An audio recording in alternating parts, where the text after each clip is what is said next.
1905. Fall asleep to Hilarious History. The Year the Universe Shrank by Mark Twain. Copyright 2026. James Henderson. Chapter 1.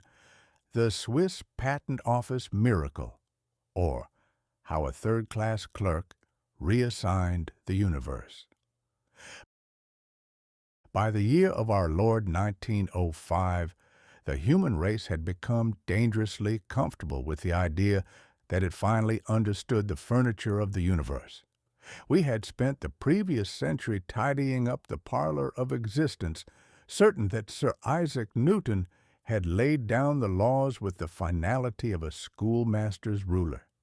Space was a big, empty stage that didn't move. Time was a steady ticking clock that didn't care if you were in love or in a coal mine. And light was a gentle wave that rippled through a mysterious substance called ether, which was a bit like saying the ocean is made of invisible soup. It was a tidy, sensible world built on the sturdy foundation of things you could drop on your toe. And then a 26-year-old patent clerk in Bern, Switzerland, decided to take a metaphorical sledgehammer to the whole display. His name was Albert Einstein. He was a man who possessed a head of hair that looked like it had been styled by a localized electrical storm, and a wardrobe that suggested he viewed socks as an unnecessary administrative burden. He was not a professor. He was not a high-ranking academic in a velvet chair. He was a technical expert, third class, at the Federal Office for Intellectual Property. His daily bread consisted of reading through technical drawings of improved steam-powered boot jacks and automatic umbrella dryers, determining if they were original enough to merit a government stamp or if the inventor was merely a hopeful lunatic. But while his hands were busy with the mundane machinery of the Industrial Revolution, his mind was out in the cosmos, playing tag with light beams. In 1905, a year history now calls his Annus Mirabilis, or Miracle Year, Albert published 4 papers in the Annalen der Physik. This is the equivalent of a part-time librarian writing 4 novels in one summer, each of which fundamentally changes the way the human race views the concept of up. The first blow. Light is a part-time job. Einstein's first act of cosmic vandalism involved light. Up until this point, everyone agreed light was a wave. It was a consensus so solid you could have built a bridge on it. Einstein looked at the way light knocks electrons off a metal surface, the photoelectric effect, and suggested that light isn't just a wave. It's a stream of tiny, discrete packets of energy. He called them quanta. In layman's terms, Einstein suggested that light was less like a continuous stream of syrup and more like a volley of buckshot. This might seem like a minor distinction to a man trying to catch a train, but it essentially told the scientific community that they didn't know the first thing about the sun. It was the birth of quantum mechanics, a field of study that essentially proves the universe is built on a series of improbable coincidences, and that at a fundamental level, nobody has the slightest idea what is actually going on.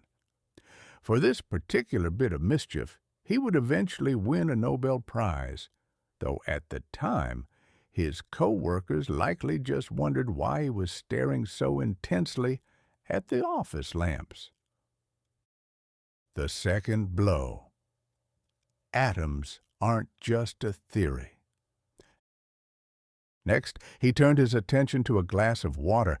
For years, scientists had debated whether atoms were real things or just a convenient mathematical shorthand for stuff.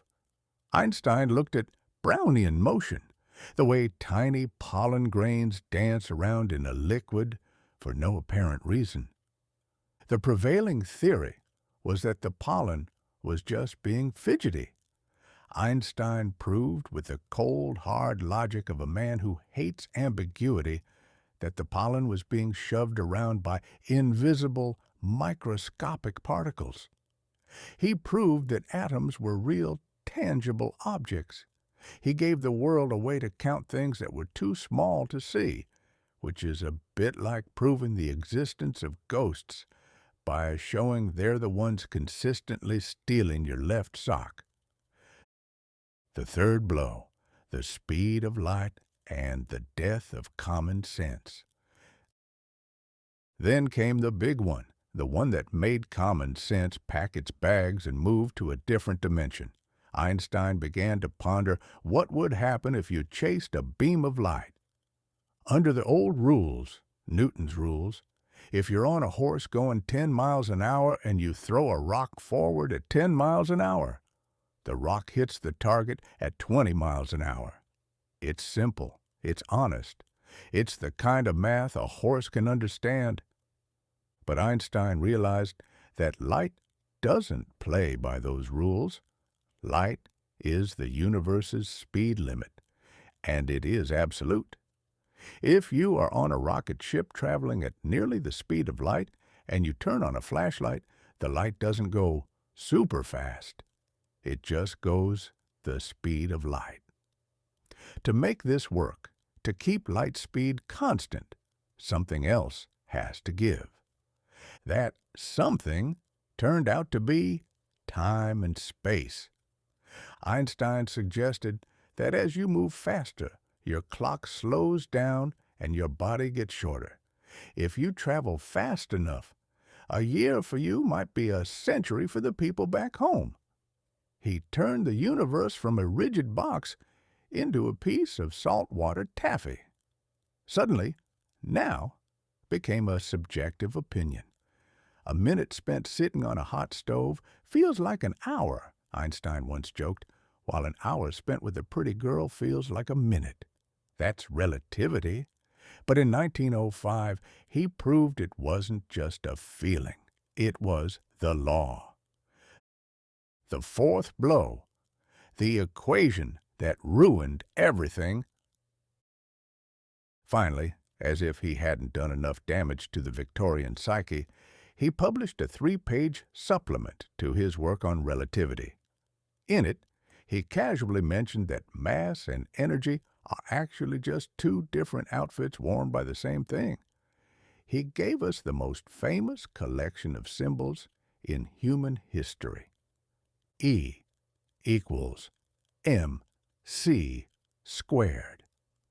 This equation states that energy E equals mass m times the speed of light c squared. Now, the speed of light is a very large number. When you square it, it becomes a number so large it requires a specialized degree just to count the zeros. What Einstein was saying, with the calm indifference of a man ordering a sandwich, was that there is a terrifying, staggering amount of energy locked inside every piece of matter. He was suggesting that if you could figure out how to unlock the energy inside a single lump of coal, you wouldn't just be able to heat a house, you'd be able to level a city. He had discovered the secret of the stars, and in doing so, he handed a bunch of hairless apes the keys to a kingdom they weren't entirely prepared to govern. The aftermath. By the end of 1905, the Swiss Patent Office was still standing, and the bureaucrats within it were still filing papers about improved corset stays. But the world outside had changed irrevocably. The miracle wasn't just that a clerk had thought of these things, it was that the universe was far stranger, far more elastic, and far more dangerous than we had ever dared to dream. The 19th century had been about certainties, about steam, iron, and the divine right of kings. Einstein ushered in the 20th century, an era of uncertainties, where the very ground beneath our feet was revealed to be a vibrating collection of energy packets, and time itself was nothing more than a stubborn illusion. As the sun set on 1905, the scientists were still scratching their heads, trying to figure out if Einstein was a genius or if he'd simply been breathing too many fumes from the patent office's heater. It would take a few years for the rest of the world to catch up, but the fuse had been lit. The universe had shrunk, the atom had been outed, and the cozy, predictable world of the Victorian era was officially being evicted. And the best part, Albert Einstein did all of this while being paid to make sure nobody else had already invented the self-winding pocket watch. If that isn't a miracle, I don't know what is. Chapter 2. The Equation That Ruined Everything, or Why You're Suddenly Heavier Than You Remember. If Chapter 1 was the sound of Einstein clearing his throat, Chapter 2 is the sound of the entire universe's floorboards giving way at once. We are now standing in the wreckage of the classical world, staring at 5 little characters that have done more to complicate the human condition than the invention of the tax audit and the accordion combined. E equals mc squared. Now, on its face, it looks innocent enough. It's a tidy little arrangement of letters and a digit, the sort of thing you might see scrawled on a chalkboard by a schoolboy who's trying to look busy, so he doesn't have to go to the blackboard to divide fractions. But don't let its brevity fool you. If the 10 Commandments were the user manual for the human soul, E equals mc squared was the terms and conditions for physical reality. And just like the terms and conditions on a modern software update, nobody actually read them, and everyone was horrified by what they'd signed up for once the consequences started kicking in. The ingredients of chaos. Let's break down this cosmic stew, shall we? On the left, we have E, which stands for energy. In 1905, people thought they knew what energy was. It was steam pushing a piston. It was a horse pulling a cart. It was the vigor with which a politician denies a bribe. It was a thing that happened to matter. Matter was the actor, and energy was the performance. Then we have M, which stands for mass. Mass was the stuff. It was your boots, your house, your mother-in-law's favorite fruitcake, anything that stayed put when you told it to. In the 19th century, mass and energy were like oil and water, or like a Methodist and a good time. They simply did not mix. You had your stuff, and you had your movement, and the two were as separate as the North and South poles. And then comes the C squared. This is where Einstein moves from being a clever clerk to being a full-blown sorcerer. The C stands for celeritas, the Latin word for swiftness, representing the speed of light. Now, the speed of light is roughly 186,000 miles per second.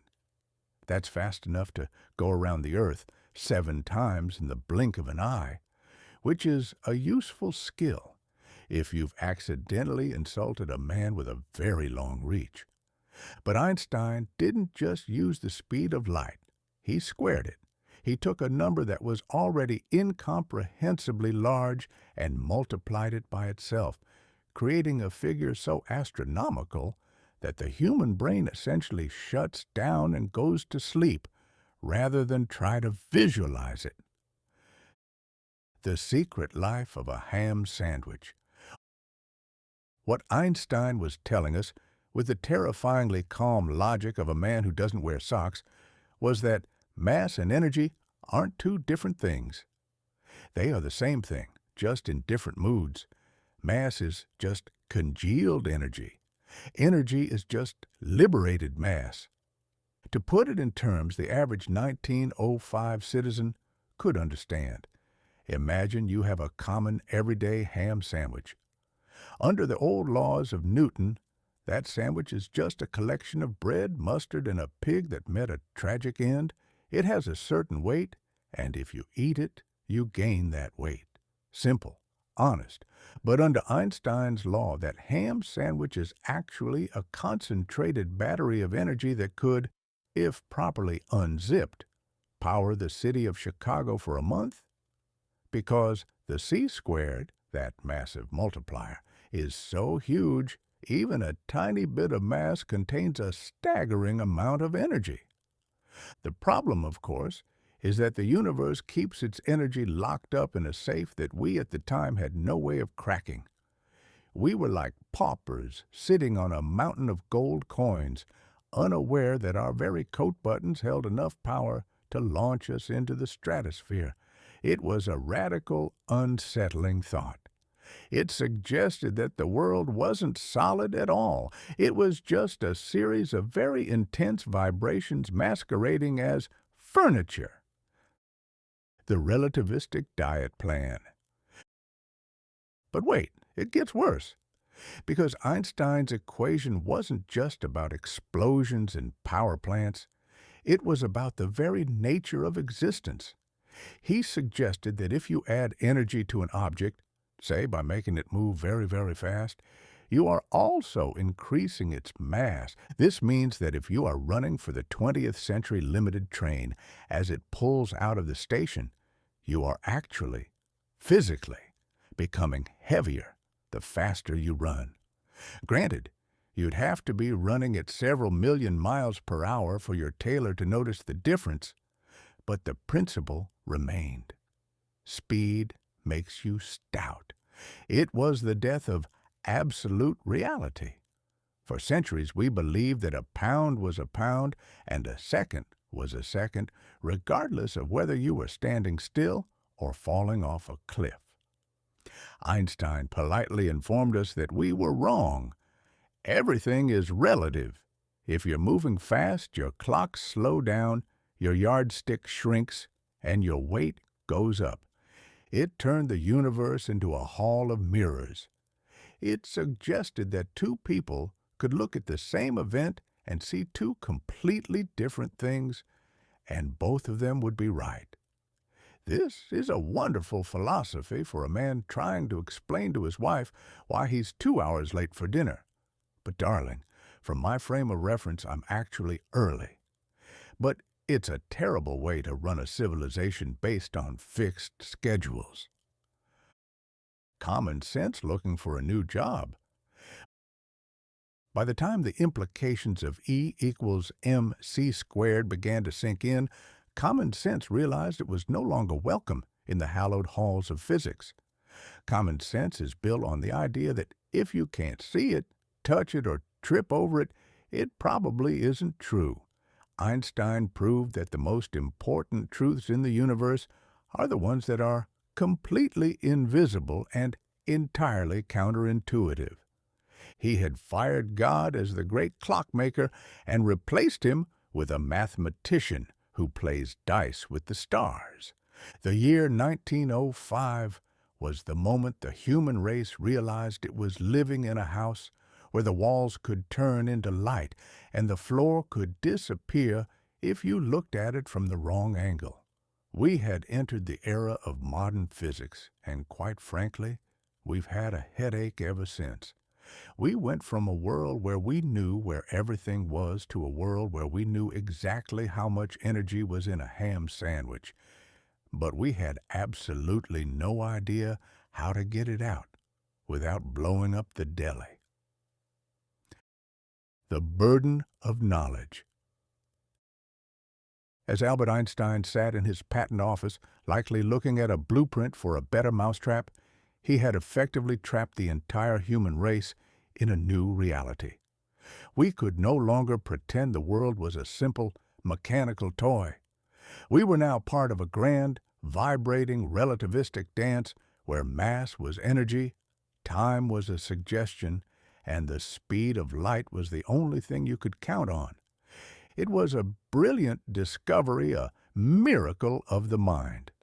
But it was also the beginning of a profound anxiety, because once you realize that matter and energy are one and the same, you realize that the world isn't just a place where things happen. The world is the thing that is happening. And as we'll see in the chapters to come, while Einstein was busy rearranging the stars, the rest of the world was busy making a mess of the ground. The Russian Empire was about to discover that their mass was rapidly being converted into kinetic energy of a very violent sort, and the meatpacking plants of Chicago were about to prove that while mass is energy, sometimes mass is also just a lot of things that shouldn't be in a sausage. Chapter 3. The Fourth Dimension for Dummies, or Why Your Watch is a Filthy Liar. Having successfully converted the entire material world into a high-stakes energy lottery in the previous chapter, our friend Albert Einstein decided he wasn't quite finished with our sanity. It is one thing to tell a man that his ham sandwich is a sleeping volcano. It is quite another to tell him that the very clock on his wall is a subjective piece of fiction.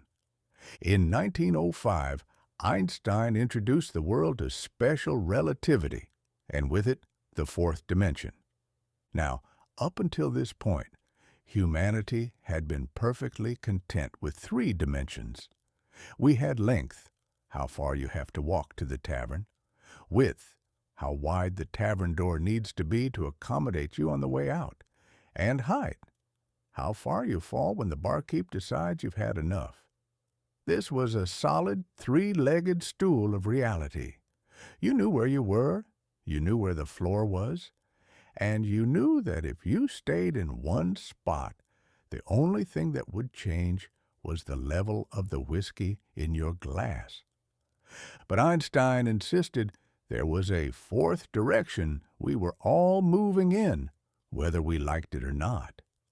Time. The great space-time fabric, and why it's not pre-shrunk. Before 1905, time was considered the absolute referee. It was thought to be a universal constant that ticked away with the grim, unwavering persistence of a bill collector. Whether you were a king in a palace or a flea on a dog's back, a second was a second. Time was the stage upon which the play of life was performed, but the stage itself didn't move. Einstein, however, suggested that time and space are not separate entities at all. They are woven together into a single cosmic upholstery called space-time. Think of it this way. If you want to meet a friend for a duel, you can't just give them the three spatial coordinates. For example, under the big oak tree, near the creek, 6 feet deep. You also have to give them the fourth coordinate, when. Without the when, you're just a man standing alone in a field with a pistol and a very confused look on your face. But here is the rub, the Twain twist, if you will. Einstein discovered that this space-time fabric is stretchy. It isn't a stiff piece of canvas. It's more like a cheap pair of woolen long johns that have been through the wash too many times. And the thing that stretches it? Speed. The late-for-dinner paradox. Einstein's theory of special relativity posited that as you move faster through space, you move slower through time. It's a cosmic trade-off. The universe has a budget, and if you spend all your currency on going somewhere, you have less left over for aging. This leads us to what physicists call time dilation, but what I prefer to call the dentist's chair effect. Put your hand on a hot stove for a minute, and it seems like an hour. Sit with a pretty girl for an hour, and it seems like a minute. That's relativity. Attributed to Einstein, who clearly spent more time with physics than with hot stoves.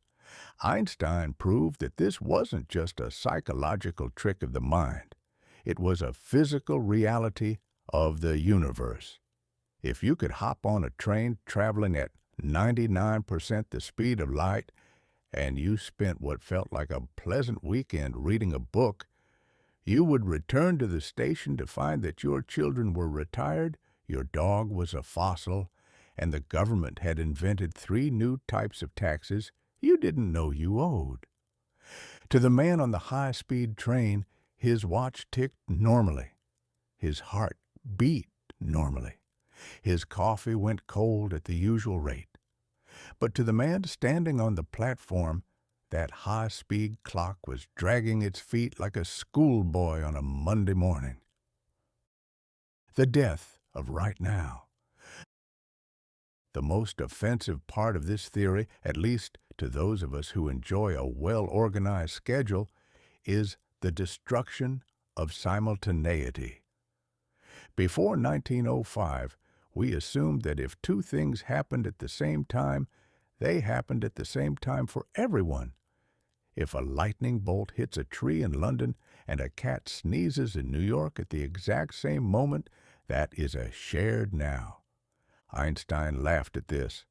He did a lot of metaphorical laughing in 1905. It's a wonder he wasn't pelted with rotten vegetables more often. He showed that because light takes time to travel, and because your movement affects your time, now is a purely local phenomenon. If you are moving toward the lightning bolt, you will see it happen before the person moving away from it. There is no universal now. We are all trapped in our own little bubbles of time, drifting through the 4th dimension at different speeds. This effectively means that the universe has no master clock. It is a chaotic, sprawling mess of individual presence, and the only reason we can agree on the time at all is because we aren't moving fast enough to notice that the universe is gaslighting us. Why does this matter to a man in 1905? You might ask, Mark, this is all well and good for the stars and the planets, but I have a farm to run and a mortgage to pay. Why should I care if my yardstick shrinks when I run past the post office? The answer is that Einstein fundamentally changed our relationship with reality. He took the universe, which we thought was a sturdy, reliable machine, and revealed it to be a hall of mirrors. He showed us that truth depends on where you're standing, a dangerous idea for a world full of absolute monarchs and rigid dogmas. The impossible is just a matter of perspective. The faster you go, the more the world resists you. As you approach the speed of light, your mass becomes infinite, meaning it would take an infinite amount of energy to go any faster. The universe, it seems, has a built-in no-entry sign for the truly impatient. The professionalization of confusion. By the end of his papers on relativity, Einstein had essentially told the world that common sense was a provincial superstition. We feel like time is constant because we are slow, lumbering creatures.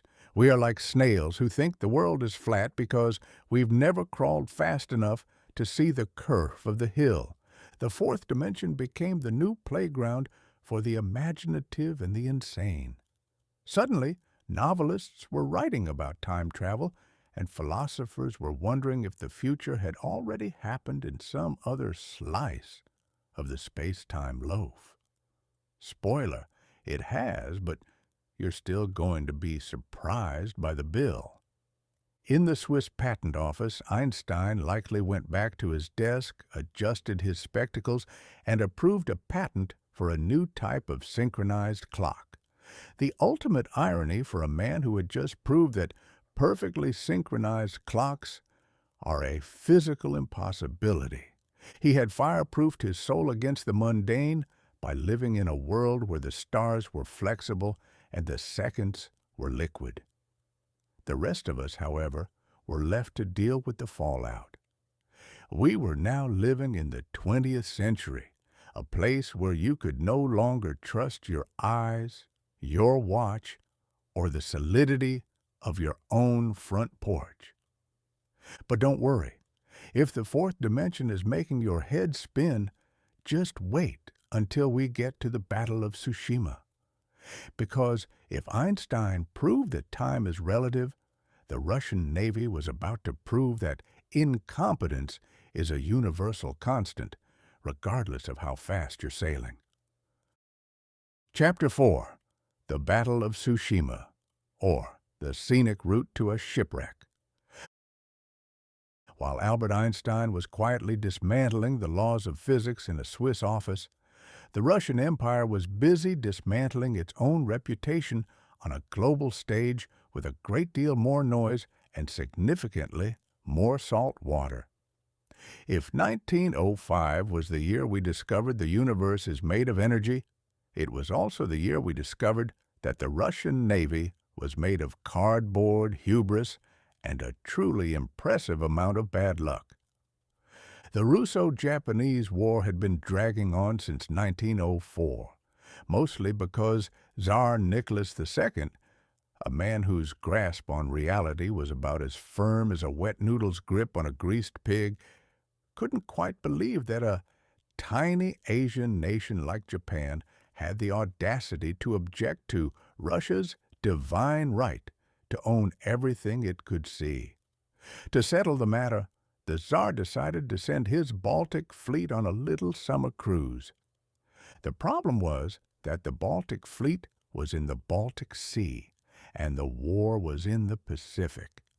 To get from point A to point B, they would have to sail 18,000 miles around the world. It was the naval equivalent of walking from New York to San Francisco to punch a man in the nose, only to find out you've forgotten your shoes, and the man has a black belt in karate. The 2nd Pacific Squadron, a floating circus. Renamed the 2nd Pacific Squadron, this fleet was commanded by Admiral Zinovy Rozhestvensky, a man of legendary temper, who spent most of the voyage throwing his binoculars into the sea in fits of rage. He was leading a collection of vessels that looked as though they had been designed by a committee of people who had never seen an ocean but had once read a very exciting book about pirates. There were brand new battleships that were top-heavy and prone to tipping over if someone sneezed too loudly. And there were museum pieces, ancient ironclads that the Tsar had dragged out of retirement.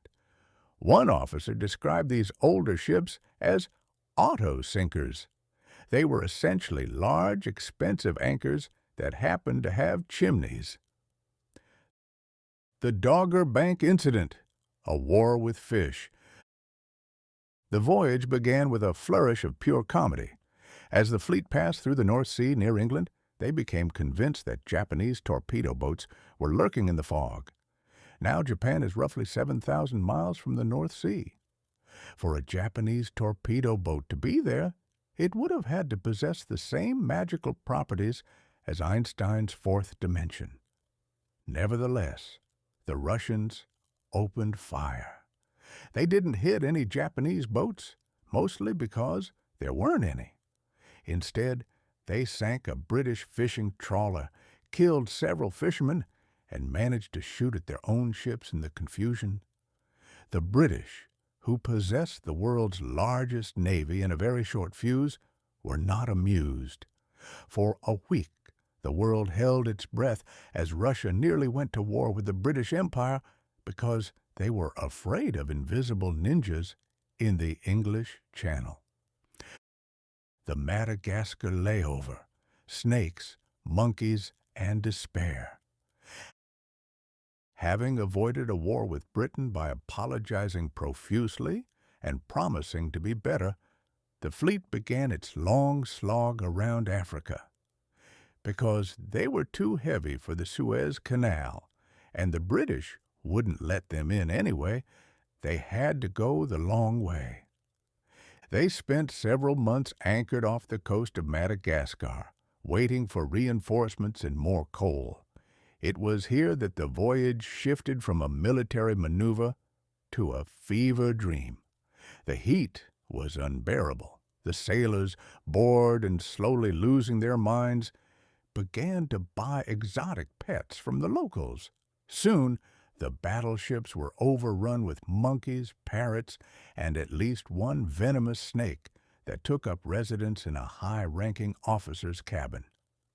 Admiral Rozhestvensky continued to throw binoculars. The coal dust covered everything. The men contracted tropical diseases. By the time they finally set sail for the Sea of Japan, they weren't a fighting force. They were a floating zoo with a serious hygiene problem. The afternoon of the long knives. In May 1905, the Russians finally reached the Straits of Tsushima. Waiting for them was Admiral Togo Heihachiro and the Japanese Imperial Navy. The Japanese had spent the last year practicing. They had fast ships, better explosives, and a distinct lack of monkeys on their decks. Togo performed a classic naval maneuver known as crossing the T. This sounds like a bit of polite calligraphy, but in naval terms, it means you put your entire broadside of guns in front of the enemy's nose, while they can only fire their front guns back at you. It was less of a battle and more of a structural audit performed with high explosive shells. In the span of an afternoon, the Russian fleet was annihilated. Of the 8 battleships that had sailed 18,000 miles to be there, 6 were sent to the bottom of the Pacific, and 2 were captured. Thousands of Russian sailors were killed. The Japanese lost 3 torpedo boats.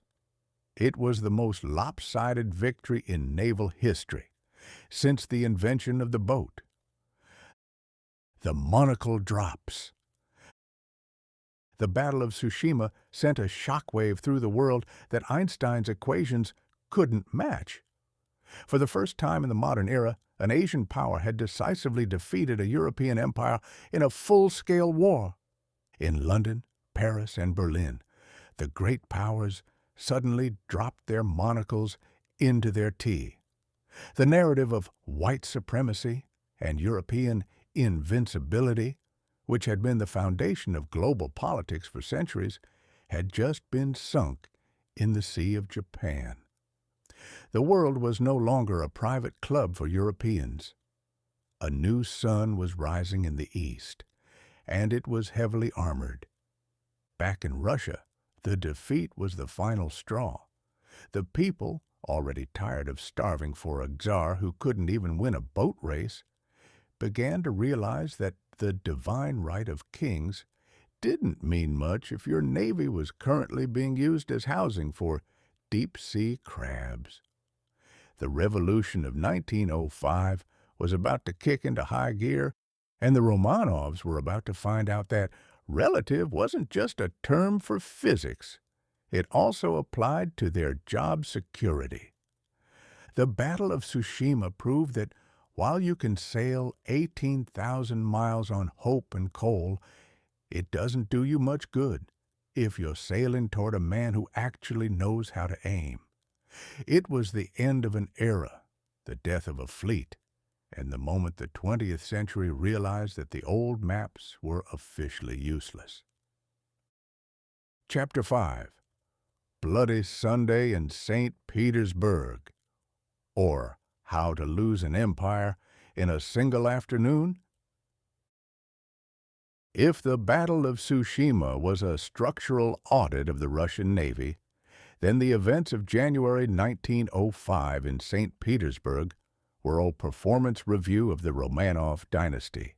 And much like a man who shows up to his performance review with a hangover and a list of excuses, Tsar Nicholas II was about to find out that "because I said so" was no longer a valid business strategy.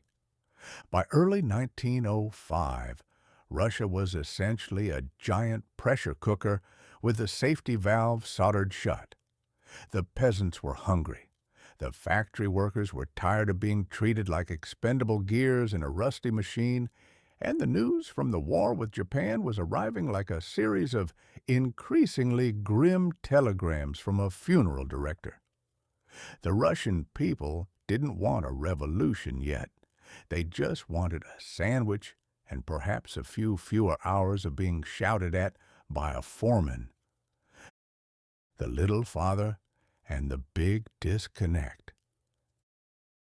At the center of this gathering storm was Tsar Nicholas II. To understand Nicholas, you must imagine a man who was perfectly suited to be a mid-level librarian or a quiet country squire with a hobby for collecting rare moss. He was kind to his family, he loved his dogs, and he kept a diary that is a masterpiece of historical insignificance. On days when his empire was literally crumbling, Nicholas would write entries like, "Had tea, walked the dog, the weather was agreeable." He believed, with the unwavering conviction of a man who has never had to pay a bill, that he was the Little Father of the Russian people. He thought the peasants loved him with a mystical, soul-deep devotion that bypassed the need for trivialities like food or voting rights. He believed the only thing standing between Russia and chaos was his own divine appointment. Unfortunately for Nicholas, the Russian people were beginning to suspect that divine right was just a fancy way of saying, "I'm not listening." Father Gapon, the man with the plan and a very good robe. Enter Father Georgy Gapon. Gapon was a charismatic priest who ran a state-sanctioned labor union. In 1905, he was the most popular man in St. Petersburg, largely because he managed to look holy while talking about the price of cabbage. Gapon's plan was simple, polite, and, in retrospect, staggeringly optimistic. He decided to lead a peaceful march to the Winter Palace to present the Tsar with a petition. This petition was essentially a wish list for a slightly more tolerable life. It asked for an 8-hour workday, a minimum wage, and the end of the war with Japan. It was written in the language of a child speaking to a parent. "We, the workers of the city of St. Petersburg, have come to thee, sire, to seek justice and protection." They weren't carrying torches and pitchforks. They were carrying icons of the Virgin Mary, portraits of the Tsar, and their Sunday best. They were even singing "God Save the Tsar." It was the most polite protest in the history of civil unrest. If they had been any more respectful, they would have brought the Tsar a fruit basket. The Winter Palace, a failure of public relations. On the morning of Sunday, January 22nd, thousands of workers and their families began their march through the snow. They were headed for the Winter Palace, convinced that if the Little Father only knew how much they were suffering, he would surely come out on the balcony, give them a wave, and fix everything. There was only one problem. The Tsar wasn't there. Nicholas had skipped town for his country estate at Tsarskoye Selo, presumably to have more tea and walk more dogs. He left the city in the hands of the military, who had the temperament of a cornered badger and the strategic foresight of a brick. As the crowds approached the palace, the soldiers didn't see a peaceful petition. They saw a mob. They saw a threat to the established order, and because they hadn't been trained in the delicate art of crowd control, they fell back on the only tactic they knew, the volley. Without warning, the Imperial Guard opened fire. They didn't fire over the heads of the crowd. They fired into the thick of it. Men, women, and children, the very people who had been singing "God Save the Tsar" seconds earlier, were mowed down in the St. Petersburg snow. It was a massacre of staggering proportions and even more staggering stupidity. By the time the smoke cleared, hundreds were dead and thousands were wounded. But the real casualty was the myth of the Little Father. In the span of a few minutes, the Tsar had been transformed from a divine protector into a common murderer. The aftermath. Lead for bread. The reaction was instantaneous and electric.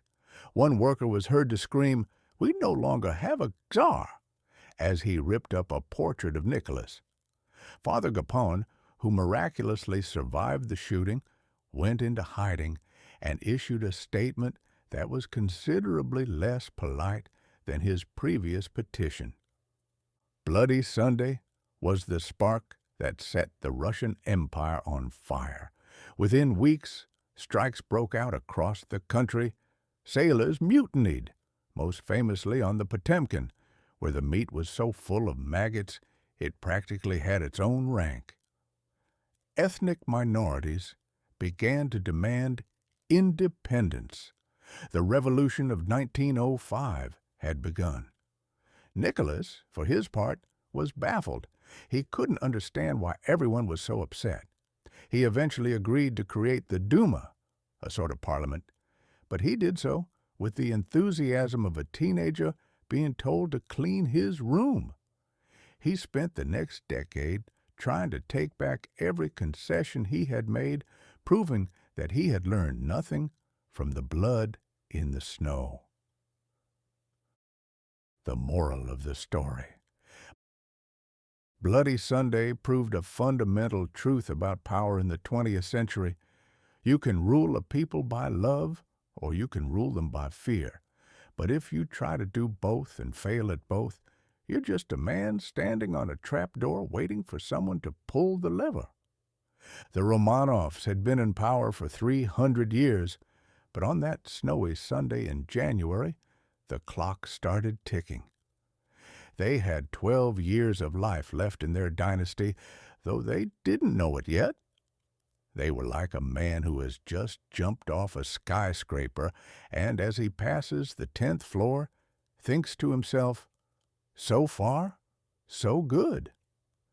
The world was changing. In Switzerland, Einstein was proving that time and space were relative.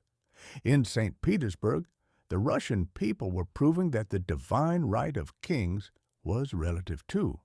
Specifically, it was relative to how many bullets you were willing to fire at your own supporters. The era of the great man history was dying, replaced by the era of the angry mass. And as we'll see in the next chapter, while the Tsar was losing his grip on Russia, a loud-mouthed American was trying to get a grip on the rest of the world. Chapter 6. The Treaty of Portsmouth, or How to Win a Peace Prize by Yelling Very Loudly. By the summer of 1905, the world had arrived at a peculiar geopolitical impasse. Russia had lost its entire navy, its dignity, and its appetite for the Far East. Yet it was still acting with the haughty arrogance of a man who has just been evicted but insists the landlord owes him an apology for the quality of the wallpaper. Japan, on the other hand, had won every battle, sunk every ship, and proved that they were the new masters of the Pacific. But they were also, for lack of a more diplomatic term, flat broke. It was a classic scenario. One side had the ego, the other had the trophies, and both were essentially rummaging through the couch cushions for spare change to keep the lights on. The war needed to end, not because anyone had found their moral compass, but because the global bank account was overdrawn and the tellers were starting to look nervous. Enter Theodore Roosevelt, The bull in the china shop of diplomacy. If you were looking for a mediator in 1905, Teddy Roosevelt was not the obvious choice. Usually, you want a man of peace, someone with a soft voice, a gentle touch, and perhaps a degree in theology. Teddy was a man who viewed a gentle touch as something you did only when you were out of ammunition. He was a rough rider, a big game hunter, and a man who possessed enough personal kinetic energy to power a small locomotive. Roosevelt didn't just walk into a room, he happened to a room. He was a walking exclamation point. He had a voice like a Gatling gun and a set of teeth that appeared to be auditioning for their own stage play. But Teddy had a vision. He realized that if he could get the Russians and the Japanese to stop hitting each other, the United States could finally sit at the grown-ups table of global empires. He invited the two warring parties to Portsmouth, New Hampshire. Why Portsmouth? Because in August, Washington, D.C. is less of a capital city and more of a humid swamp, where the air has the consistency of warm mayonnaise. New Hampshire offered fresh air, excellent lobsters, and a distinct lack of distractions. Unless you count the local gentry wondering why their quiet naval yard was suddenly crawling with bearded Russians and somber Japanese diplomats. The delegates, the giant, and the ghost. The Russian delegation was led by Sergei Witte, a man who was 6.5 feet tall and possessed a beard that looked like it could harbor several species of migratory birds. Witte was a brilliant man in a terrible position. He knew Russia had lost, but he had been instructed by the Tsar, who was still busy walking his dogs and ignoring the revolution, not to pay a single kopeck in indemnity or give up an inch of Russian territory. It was like trying to negotiate a car sale after you've already crashed the vehicle into a lake. The Japanese delegation was led by Komura Jutaro, a man who was approximately half Witte's size but possessed twice his intensity. Komura wanted everything: money, land, and a formal apology written in calligraphy on the finest silk. Japan felt they had earned the right to act like the winners, mostly because they were the winners. The atmosphere in Portsmouth was, to use a scientific term from Einstein's playbook, tense as a piano wire. The Russians spent their time being charming to the local American press, trying to prove they weren't the monsters the world thought they were. The Japanese stayed in their rooms, crunching numbers and realizing that every day the war continued, their national debt grew by enough to buy a small moon. The Roosevelt method, the big stick as a gavel. Teddy Roosevelt didn't actually spend much time in Portsmouth. He stayed at his home in Oyster Bay, New York, sending telegrams that were effectively the written equivalent of a drill sergeant shouting in your ear. When the negotiations stalled, which they did every 20 minutes, Teddy would intervene. His method was simple. He would tell the Japanese that if they didn't lower their demands, the war would continue until they were bankrupt. Then he would tell the Russians that if they didn't give up some land, the Japanese would eventually march all the way to St. Petersburg and turn the Winter Palace into a tea house. He bullied them. He coaxed them. He used his big stick diplomacy, which is the art of speaking softly while carrying a very large piece of lumber and looking like you're not afraid to use it for home repairs on the other person's skull. "I lead a life of great activity," Roosevelt once said, "but I also lead a life of great silence." This was, of course, a lie. Teddy was only silent when he was asleep, and even then, I suspect he snored in a way that sounded like a patriotic march. The miracle of the pen. Incredibly, it worked On September 5, 1905, the Treaty of Portsmouth was signed. Russia didn't have to pay a dime in cash, preserving their pride, but they had to hand over half of Sakhalin Island and get out of Korea and Manchuria, losing their lunch. Japan got the recognition of their power, but didn't get the winner's check they desperately needed to pay for the war. Both sides went home feeling slightly cheated, which is the hallmark of a truly great diplomatic success. If everyone leaves the table unhappy, you know the compromise was fair. The Russians returned to a country that was still on fire with revolution. The Japanese returned to a country that was so angry they hadn't received indemnity money that they started rioting in the streets of Tokyo. And Teddy Roosevelt? Teddy returned to the White House as the undisputed champion of the world. The punchline: the Nobel Peace Prize. The following year, the Norwegian Nobel Committee announced that Theodore Roosevelt had won the Nobel Peace Prize. The irony was not lost on anyone. This was a man who had famously said, "I should welcome almost any war, for I think this country needs one." This was a man who had charged up San Juan Hill with a sword in one hand and a grin in the other. Giving Teddy Roosevelt a peace prize was like giving a shark a vegetarian cookbook.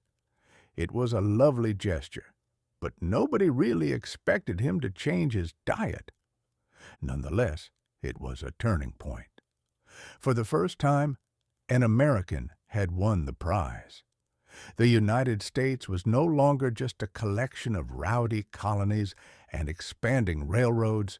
It was the world's policeman. We had arrived as a superpower, and we did it by mediating a fight between a bear and a sun in a naval yard in New Hampshire. The cosmic balance. As the ink dried on the Treaty of Portsmouth, 1905 reached a sort of precarious equilibrium. Einstein had fixed the stars, and Roosevelt had fixed the maps. The great wars of the 19th century were over, and the world was looking forward to a long era of peace and prosperity. Or at least, that was the hope. But as we know, 1905 wasn't just a year of treaties and physics.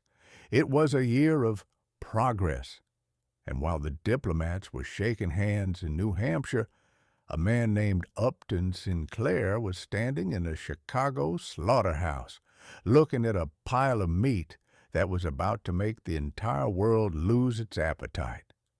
It turns out that while it's hard to stop an empire from fighting, it's even harder to stop a businessman from putting a rat in your breakfast sausage. Chapter 7. The Industrialized Nightmare of the Jungle, or How to Lose Your Appetite in 400 Pages.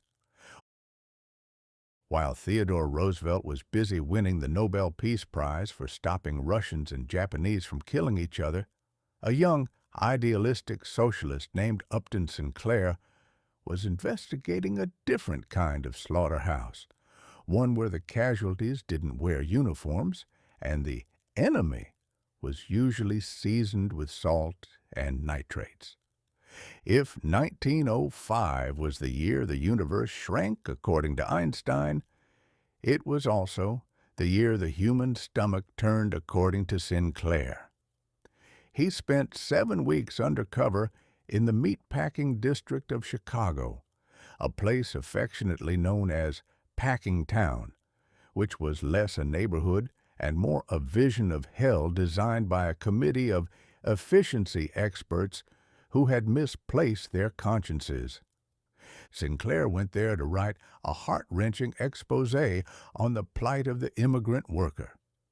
He wanted to show the world that the American dream was, for many, a recurring nightmare of poverty and exploitation. But in the process of describing the soul-crushing labor, he happened to mention what was actually going into the sausage, and that, as they say, is where the trouble and the dry heaving began. Packing town, the efficiency of the grave. Chicago in 1905 was the hog butcher for the world, a title it held with the same grim pride a pirate might take in his collection of stolen gold. The stockyards were a marvel of industrial ingenuity. They had perfected the disassembly line decades before Henry Ford figured out how to put a car together. At one end of the factory, a cow walked in. At the other end, it emerged as a suitcase, a bottle of glue, and a tin of potted meat. The industry boasted that it used everything but the squeal. It was a triumph of the Victorian spirit of resourcefulness. Unfortunately, everything turned out to be a much more inclusive category than the average consumer was prepared to accept. In Sinclair's novel, The Jungle, he described a world where the laws of nature and the laws of sanitation had been suspended in favor of the laws of the balance sheet.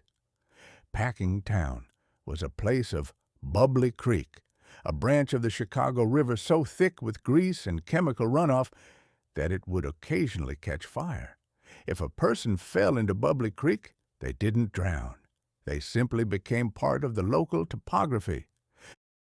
The ingredients, a satirical inventory. Upton Sinclair's genius, or perhaps his curse, was his eye for detail. He didn't just tell you the workers were sad. He told you why the potted ham tasted like a chemistry experiment gone wrong. According to the vivid, bile-inducing descriptions in The Jungle, the American meat supply in 1905 was a bit like a mystery novel, where the victim is your health and the suspects are everyone in a white apron. Among the special ingredients Sinclair highlighted were rats. Not just a few rats, but vast, sprawling civilizations of them. They would scurry over the meat piles, leaving behind deposits that were simply shoveled into the grinder along with the beef. Poison. To deal with the aforementioned rats, the packers would lay out poisoned bread. The rats would eat the bread, die, and then, in a display of ultimate recycling, the rats, the poison, and the bread would all be ground into the sausage. The special sauce. Humanity. There were the workers who fell into the open vats of boiling lard and were not discovered until they had been processed into pure leaf lard. As Sinclair noted, they were overlooked for days, only to be sold to the public as a high-quality shortening. Chemistry as magic. Meat that had turned green and fuzzy with age was treated with pickling fluids and chemicals that masked the smell of decay. It was the birth of the processed food movement, where the goal was to make a piece of spoiled horse meat look like a prime cut of steak through the miracle of industrial dyes. The failed masterpiece. Sinclair's intent was to trigger a socialist revolution. He wanted the American public to rise up in righteous fury at the treatment of Jurgis Rudkus, his fictional protagonist who loses his health, his family, and his dignity to the Chicago machines. Instead, the public rose up in righteous fury because they realized they had been eating rat-flavored lard for breakfast. As Sinclair famously put it later, I aimed at the public's heart, and by accident I hit it in the stomach. It was a profound lesson in human nature. People can be remarkably indifferent to the suffering of their fellow man, but they are incredibly sensitive to the idea that there might be a thumb in their lunch. The plight of the immigrant was tragic, sure, but the plight of the hot dog was a national emergency. The reaction from the jungle to the White House. When The Jungle was published in early 1906, after being serialized in 1905, it became an instant sensation. It was the 20th century's first viral event, spreading a wave of nausea across the continent. Theodore Roosevelt, a man who famously loved his steak, reportedly threw his breakfast sausages out the window of the White House after reading the book. He didn't particularly like Sinclair. He called him a muckraker and a crackpot. But he couldn't ignore the fact that the entire country was currently staring at their dinner plates with profound suspicion. Teddy sent his own investigators to Chicago. They came back and told him that, if anything, Sinclair had actually understated how disgusting the conditions were. They found that the potted chicken was made of everything but chicken, and that the floors were so caked with blood and filth that the workers' boots would rot off their feet within weeks. The moral of the gristle. The impact of The Jungle was a watershed moment for the relationship between the government and the citizen. Before 1905, the prevailing philosophy was caveat emptor. Let the buyer beware. If you bought a tin of ham and it turned out to be a tin of floor sweepings, well, that was just your bad luck for not being a better judge of tins. But Sinclair proved that in an industrialized world, the buyer can't beware. You can't be a chemist, a biologist, and a detective just to buy a pound of bacon.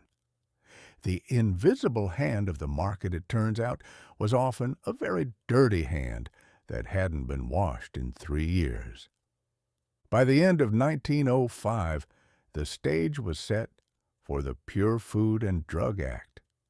The world had finally realized that progress wasn't just about faster trains and smarter physics. It was also about making sure that your breakfast didn't contain more immigrant than pork. Upton Sinclair didn't get his socialist utopia. The workers of Chicago continued to struggle, and Jurgis Rudkus remained a symbol of the forgotten man.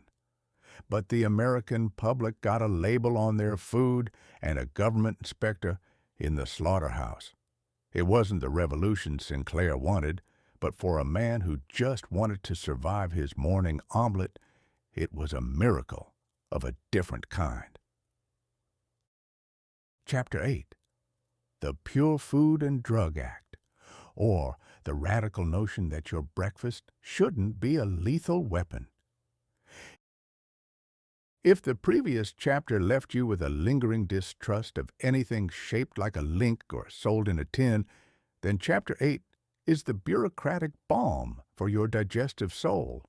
We find ourselves in the immediate wake of The Jungle, a time when the American public was looking at their dinner plates with the same suspicious intensity a bank teller gives a $3 bill. Before 1905, the United States was less of a regulated nation and more of a grand, uncontrolled experiment in chemical tolerance. It was a golden age for the imaginative entrepreneur and a dark age for anyone with a functioning liver. You see, in the late 19th century, the prevailing philosophy of the marketplace was that if a customer was stupid enough to buy a bottle of Dr. Goodtime's Miracle Elixir and subsequently discovered it was merely colored water and high-grade industrial cocaine, that was simply the magic of the market at work. The great American fraud. It wasn't just the meat. The entire American pantry was a crime scene. Milk was frequently extended with water, then thickened with plaster of Paris and tinted with yellow dye to make it look creamy. If the milk started to turn, no matter, A healthy splash of formaldehyde would keep it looking fresh until the very moment it hit the child's cereal. And then there were the patent medicines. This was an industry built on the premise that there was no ailment so severe that it couldn't be cured by a mixture of 40% grain alcohol and a generous dollop of opium. There were soothing syrups for fussy infants that contained enough morphine to knock out a cavalry horse, and tobacco cures that were basically just more tobacco flavored with wintergreen. The American citizen of 1905 was essentially walking around in a chemical fog, eating borax-tinted peas and washing them down with nerve tonics that would make a modern rock star blush. Enter Harvey Washington Wiley, the man who ate poison for you.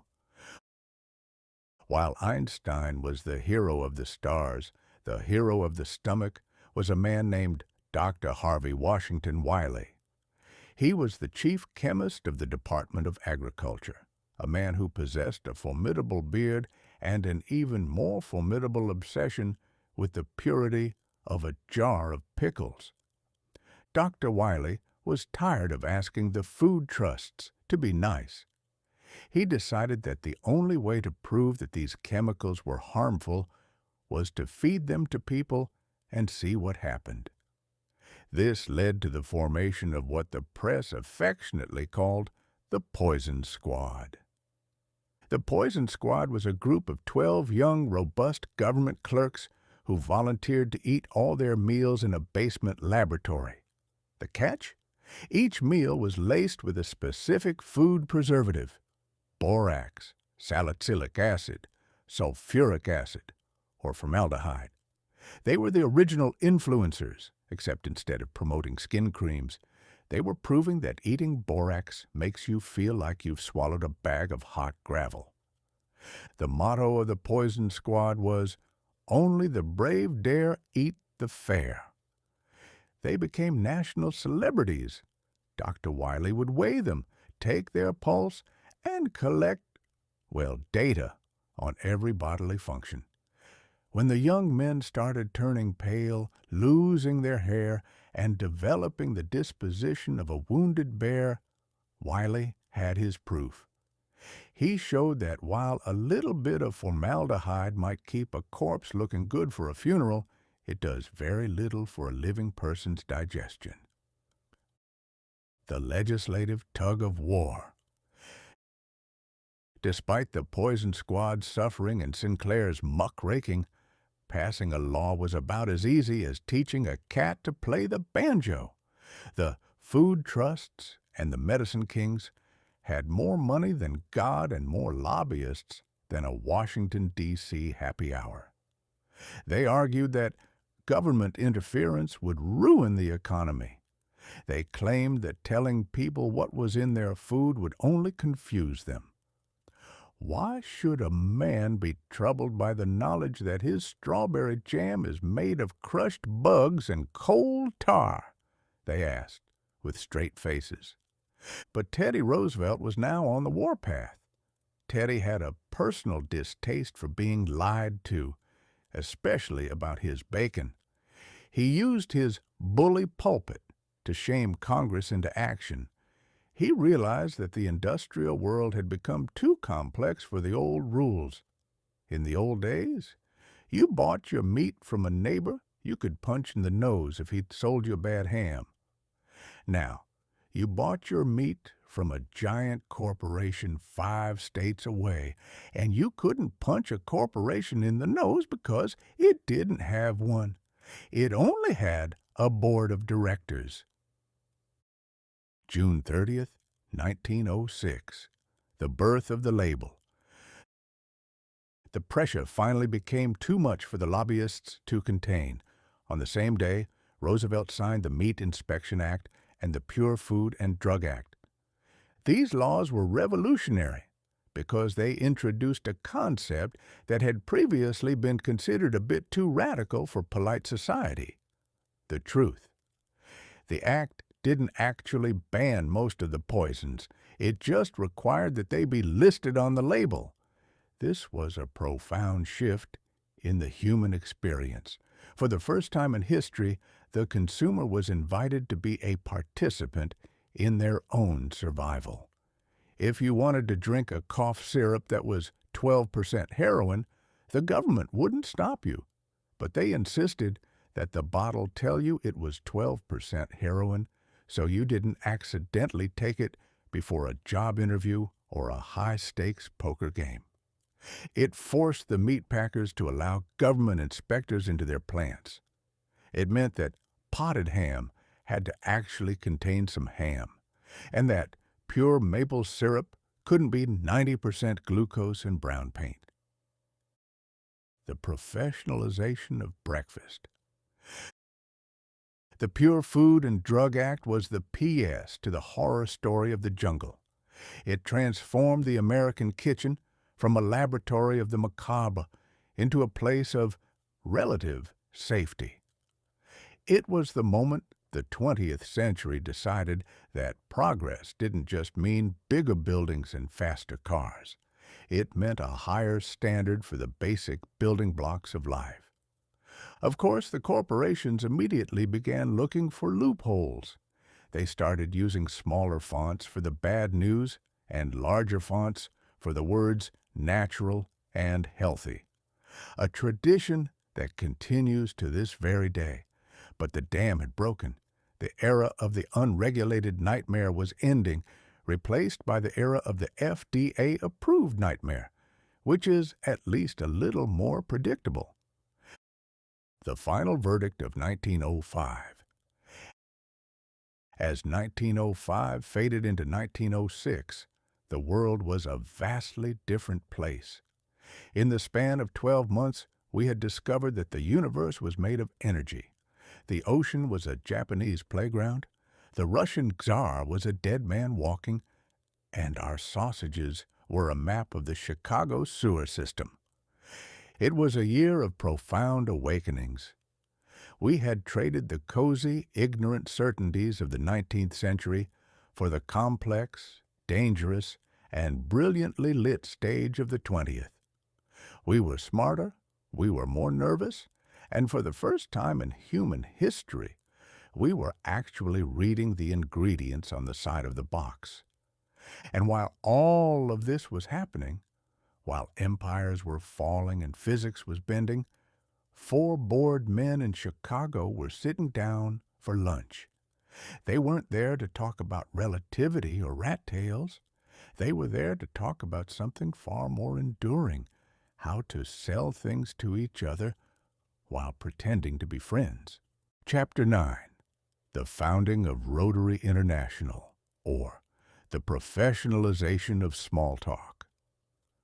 While Albert Einstein was pondering the infinite and Upton Sinclair was wading through the intestinal, 4 men in Chicago were tackling a problem that has plagued humanity since the first 2 cavemen realized they both had rocks for sale.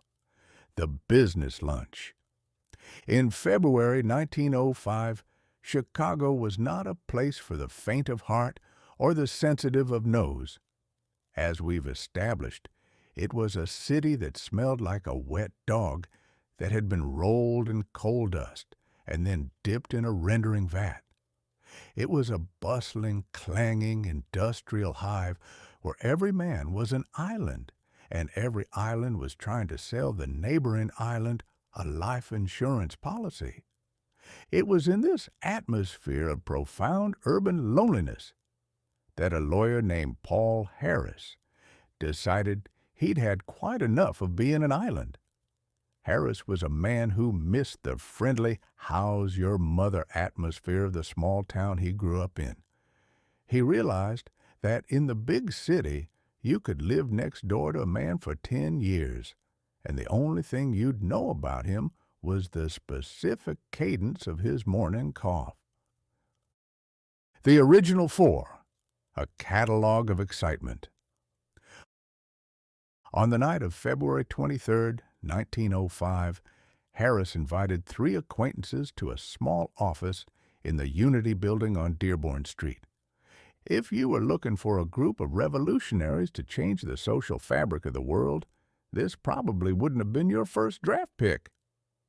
The lineup included Paul Harris, a lawyer, and we all know that the best way to start a service organization is to involve someone who bills by the hour.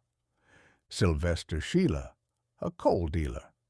In 1905, this was the equivalent of owning a gas station, only with more soot and fewer overpriced snacks. Hiram Shorey, a merchant tailor, a man who understood that a world-changing idea is nothing if your trousers don't break at the correct point on the shoe. Gustavus Loyer, a mining engineer. Presumably, he was there to ensure the conversation didn't collapse under its own weight. These 4 men sat down and invented something far more dangerous than the atom, the service club, the rotation of the wheel. They called it the Rotary Club because the original plan was to rotate the meetings among the members' places of business. This was a stroke of genius. It allowed every member to show off his mahogany desk and prove to his peers that he wasn't currently living out of a suitcase. It was the birth of networking. Before 1905, if you wanted to meet other businessmen, you usually had to go to a dark tavern and hope nobody hit you with a bottle. Harris and his cohorts realized that if you gave the process a name, a set of bylaws, and a slightly mysterious-sounding badge, you could turn having a sandwich with the guys into a professional obligation. The primary goal initially was mutual ambition. In layman's terms, this meant, I'll buy your coal if you use me as your lawyer, and we'll both get our suits from Hiram. It was a closed-loop economy of back-scratching. It was honest, it was transparent, and it was perfectly Chicago.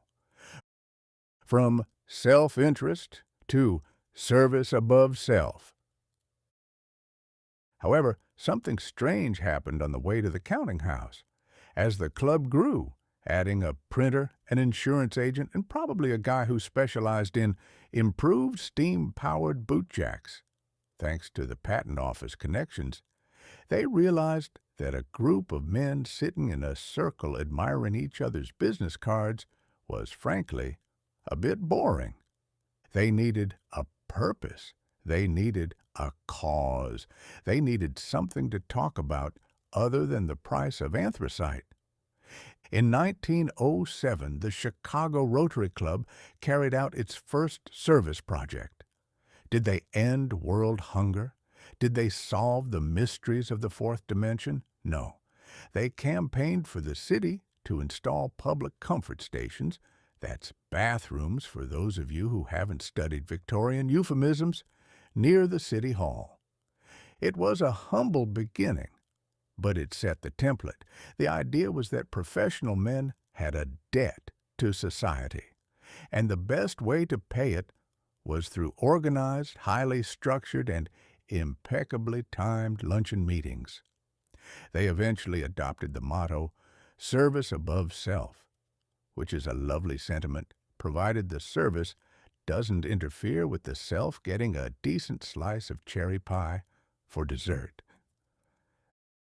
The invention of the business person.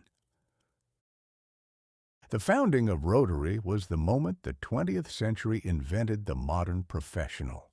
Before this, you were defined by what you made. You were a blacksmith, a farmer, or a cooper.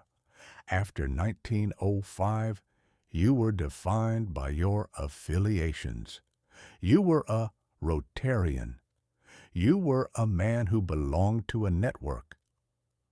This led to a peculiar new ritual in human history, the exchange of the business card as a form of secular communion. It allowed men to categorize each other instantly. Ah, you're in lead pipe? Splendid. I'm in mortality actuarials. We should have a dry martini and discuss the inevitability of decay. Rotary provided a way for the middle class to feel like a brotherhood. It gave them secret handshakes, well, maybe not secret, but certainly firm, decorative pins, and a reason to tell their wives they'd be home late because they were serving the community by eating a three-course meal in a hotel ballroom. The global spread, or the colonization of the lunch hour. The idea was a wildfire. Within 5 years, there were clubs in San Francisco, Oakland, and Seattle. By 1912, it had jumped the pond to Great Britain and Ireland. It turned out that the loneliness of the city wasn't just a Chicago problem. It was a symptom of the modern world. Everywhere men were working in skyscrapers and factories, they were desperate for a way to feel like they were part of a village again. Rotary offered a pre-packaged village. It didn't matter if you were in Winnipeg or Warsaw. If you walked into a Rotary meeting, you knew the rules. You knew there would be a bell, a pledge, a fine for being late, and a guest speaker who would talk for 20 minutes longer than anyone actually wanted. The verdict of the four men. By the end of 1905, Paul Harris's little experiment had proven that in an age of cold, hard physics and brutal industrial slaughterhouses, what people really wanted was fellowship. We are social animals, even if we are wearing detachable collars and carrying briefcases. Harris realized that you could take the most cynical, hardened capitalist in the world, put him in a room with a coal dealer and a tailor, and within 30 minutes they'd be singing songs and planning a charity drive for an orphanage. It was the professionalization of kindness. And while it's easy to poke fun at the glad handing and the small talk, the Rotary Club became a force that eventually helped eradicate polio and build schools across the globe. All because four men were bored in Chicago and decided that rotating was better than sitting alone in the dark. So, the next time you find yourself at a networking event, clutching a lukewarm beverage and trying to remember if the person you're talking to is in logistics or lawn ornaments, remember the class of 1905. Remember the coal dealer and the lawyer. They were the ones who decided that the 20th century shouldn't just be about Einstein's atoms or Sinclair's rats.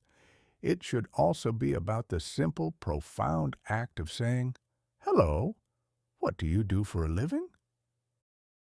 Chapter 10. The Auction of Las Vegas, or How to Sell the Sun to a Man with a Shovel. By May of 1905, the United States had developed a peculiar and recurring fever. The belief that if you stood in the middle of a barren, God-forsaken wasteland long enough and shouted the word "progress," a city would eventually sprout from the dirt like a stubborn weed. We had already conquered the forests, the plains, and the mountains. All that was left was the Great Basin Desert, a stretch of Nevada so inhospitable that even the lizards seemed to be looking for a way to move to the suburbs. But where a sensible person sees a dehydrated apocalypse, a railroad tycoon sees an opportunity for a strategic refueling station. And so, on May 15, 1905, the world witnessed the birth of Las Vegas. It did not begin with a neon sign, a buffet, or a man in a sequined jumpsuit. It began with a wooden platform, a very hot mesquite tree, and a collection of speculators who were about to prove that human optimism is the only thing more infinite than the speed of light. The man with the big map, Senator William Clark. To understand why anyone was standing in the Nevada heat in 1905, you have to understand the San Pedro, Los Angeles, and Salt Lake Railroad. This was the project of Senator William Clark, a man who owned so many copper mines in Montana that he probably had pennies for blood. Clark wanted a direct line between the Mormon capital and the Pacific coast, and he realized his steam engines would eventually get thirsty.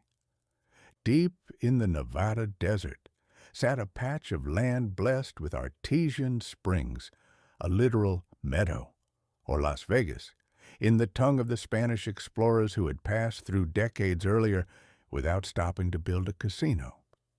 Clark bought the land, laid the tracks, and decided that if his trains were going to stop there, a few thousand other people might as well live there too. It was a classic company town setup, but with a twist. Clark decided to sell the land at an open-air auction. It was the 19th century equivalent of a flash sale, held in a location where the temperature was currently high enough to bake a loaf of bread in your hat. The auction, under the tree of broken dreams. On that fateful May morning, nearly 3,000 people arrived by train. They stepped off the cars and were immediately hit by a wall of heat that felt like a personal insult from the sun. There were no hotels. There were no paved roads.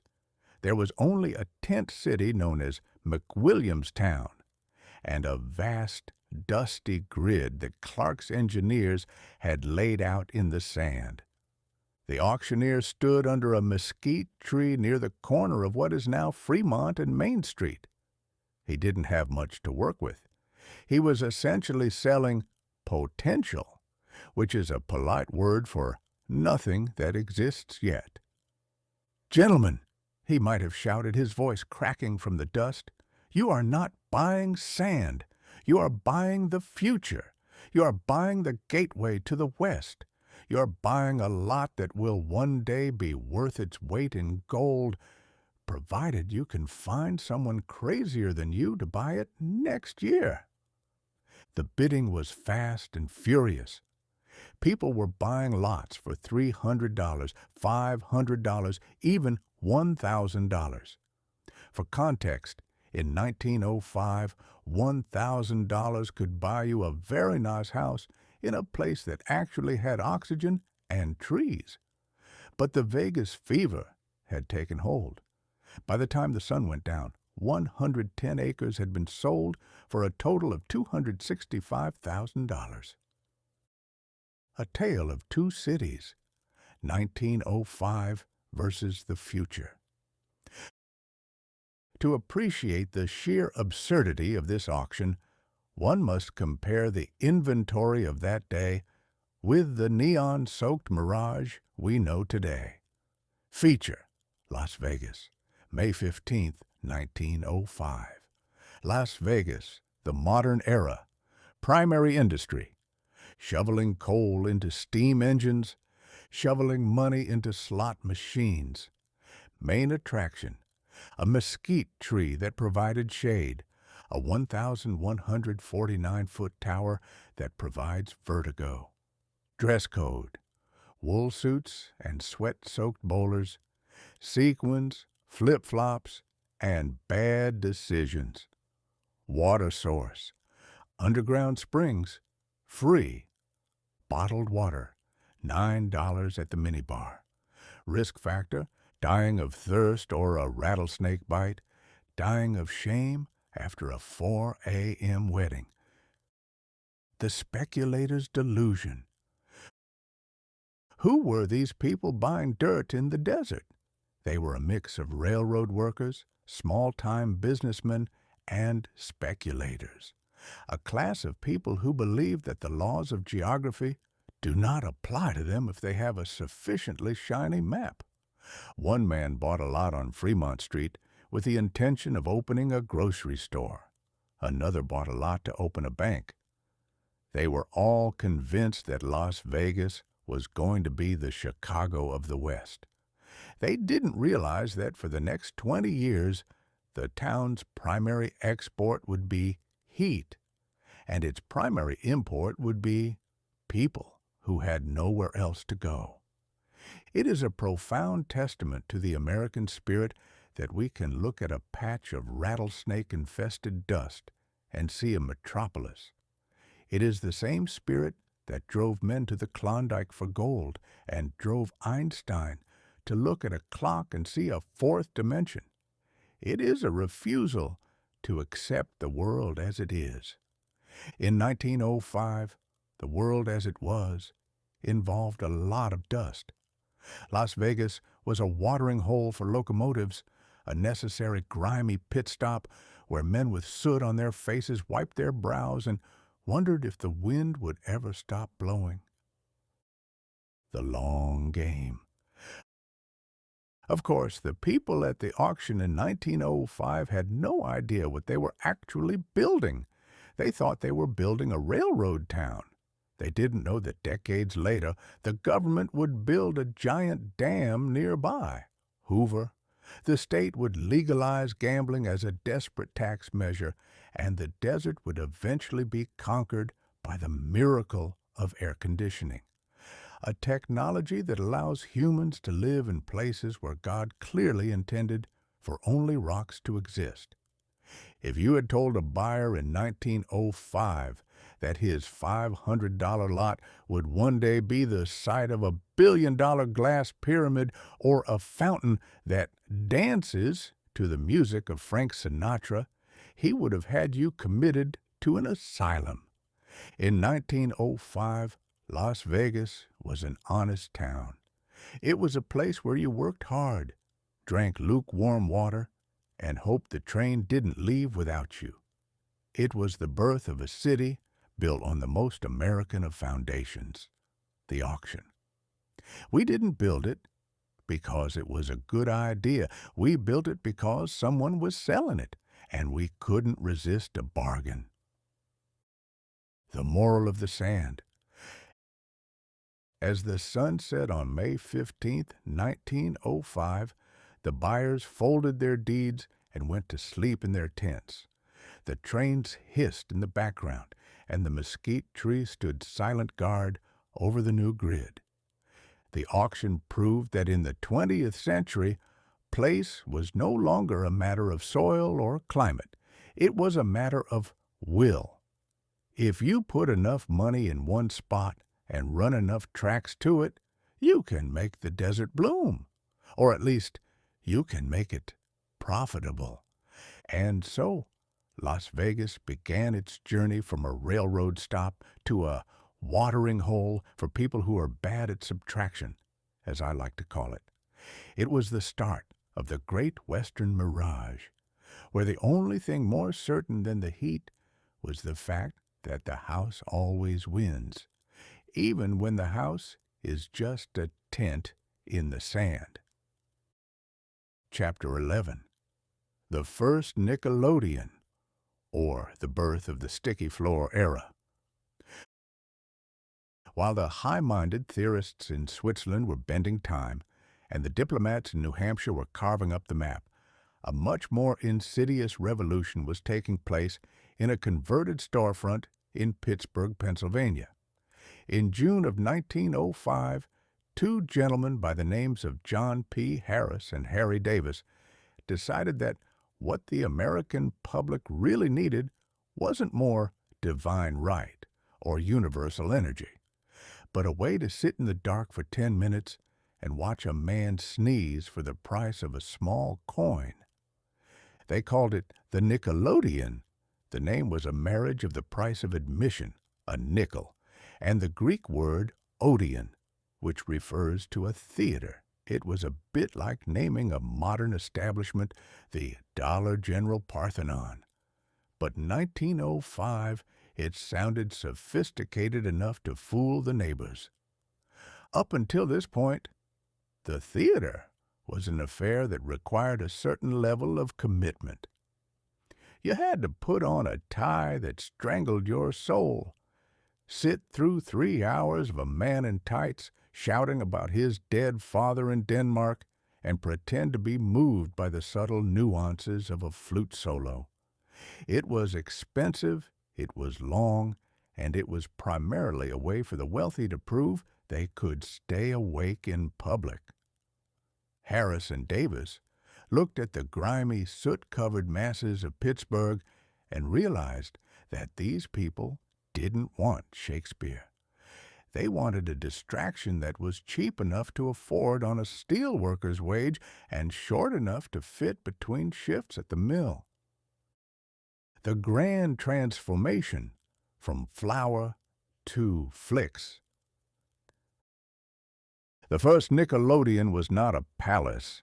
It was a store show. It was a narrow room that had previously been used to sell something sensible, like haberdashery or coal oil.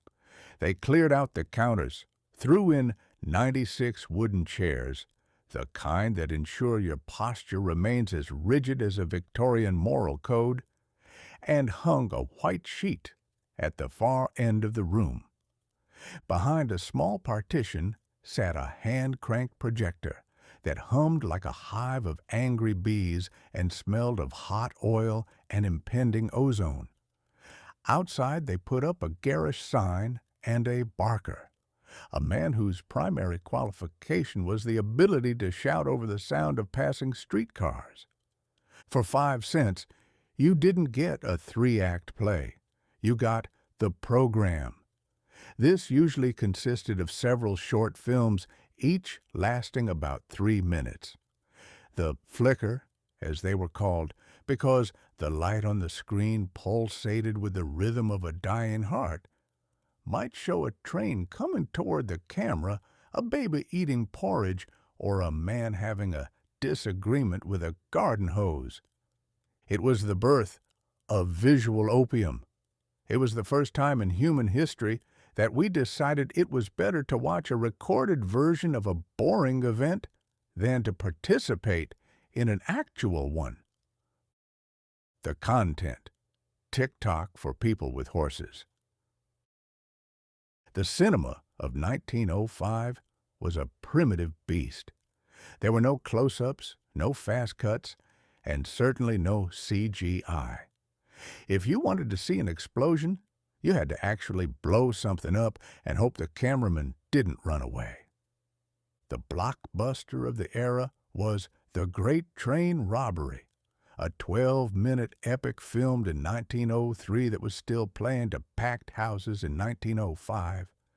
It featured actual horses, actual trains, and, most shockingly, a man at the end who pointed a pistol at the camera and fired. Audiences in Pittsburgh screamed, women fainted, men reached for their own sidearms.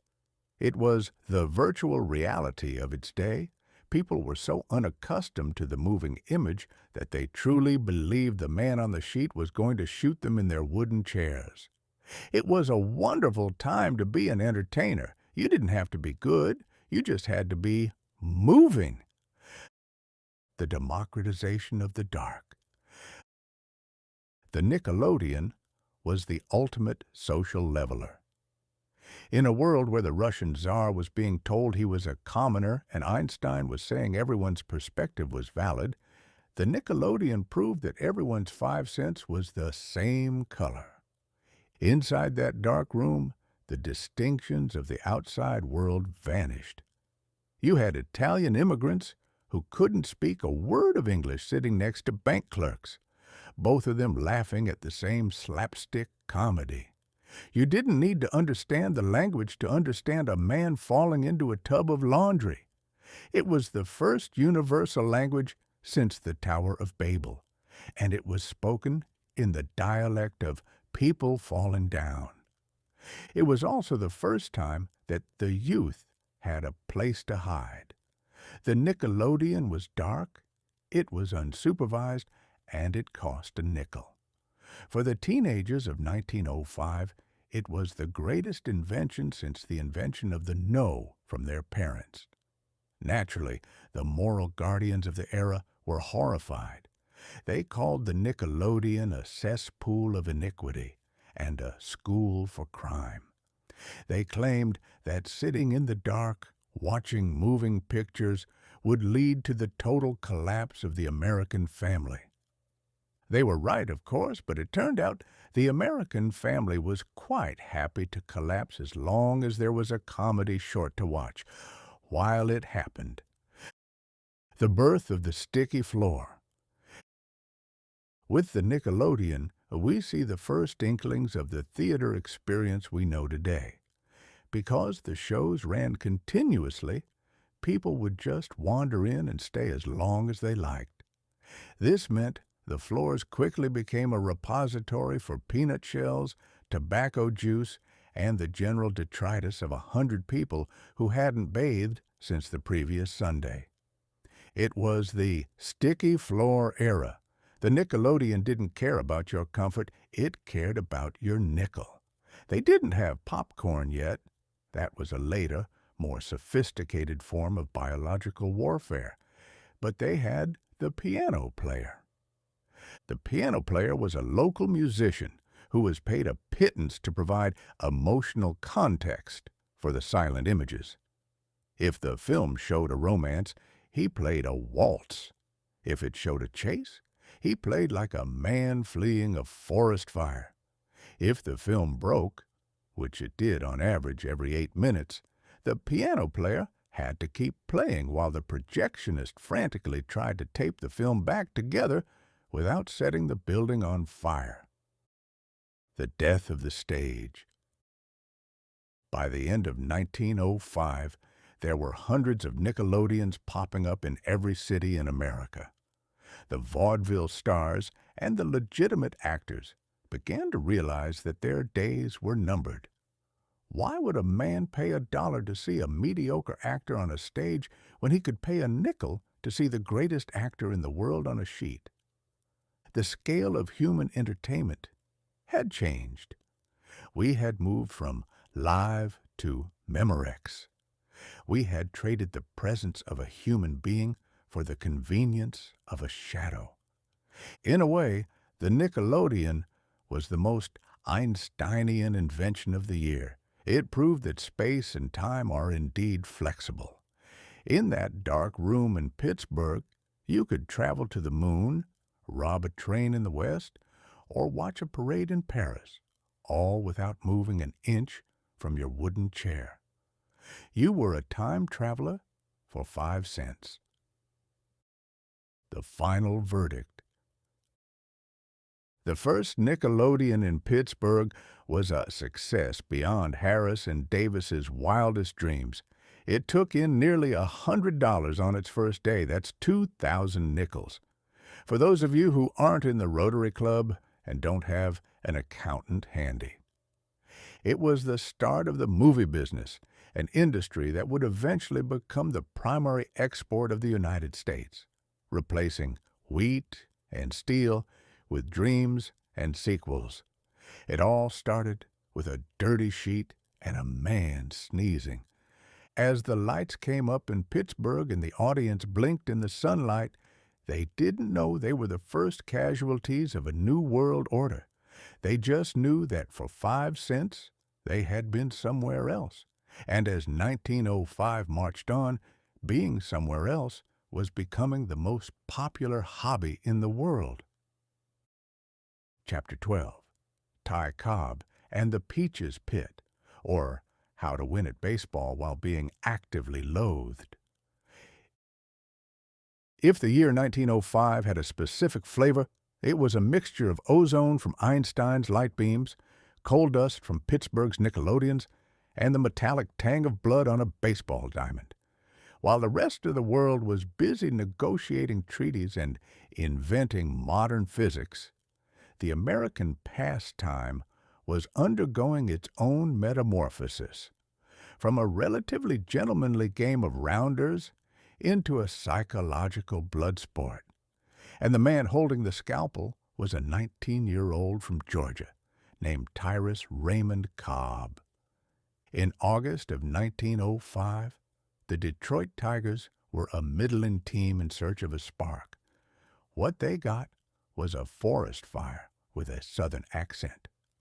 Ty Cobb arrived in Detroit with a suitcase, a couple of bats, and a chip on his shoulder the size of a municipal building.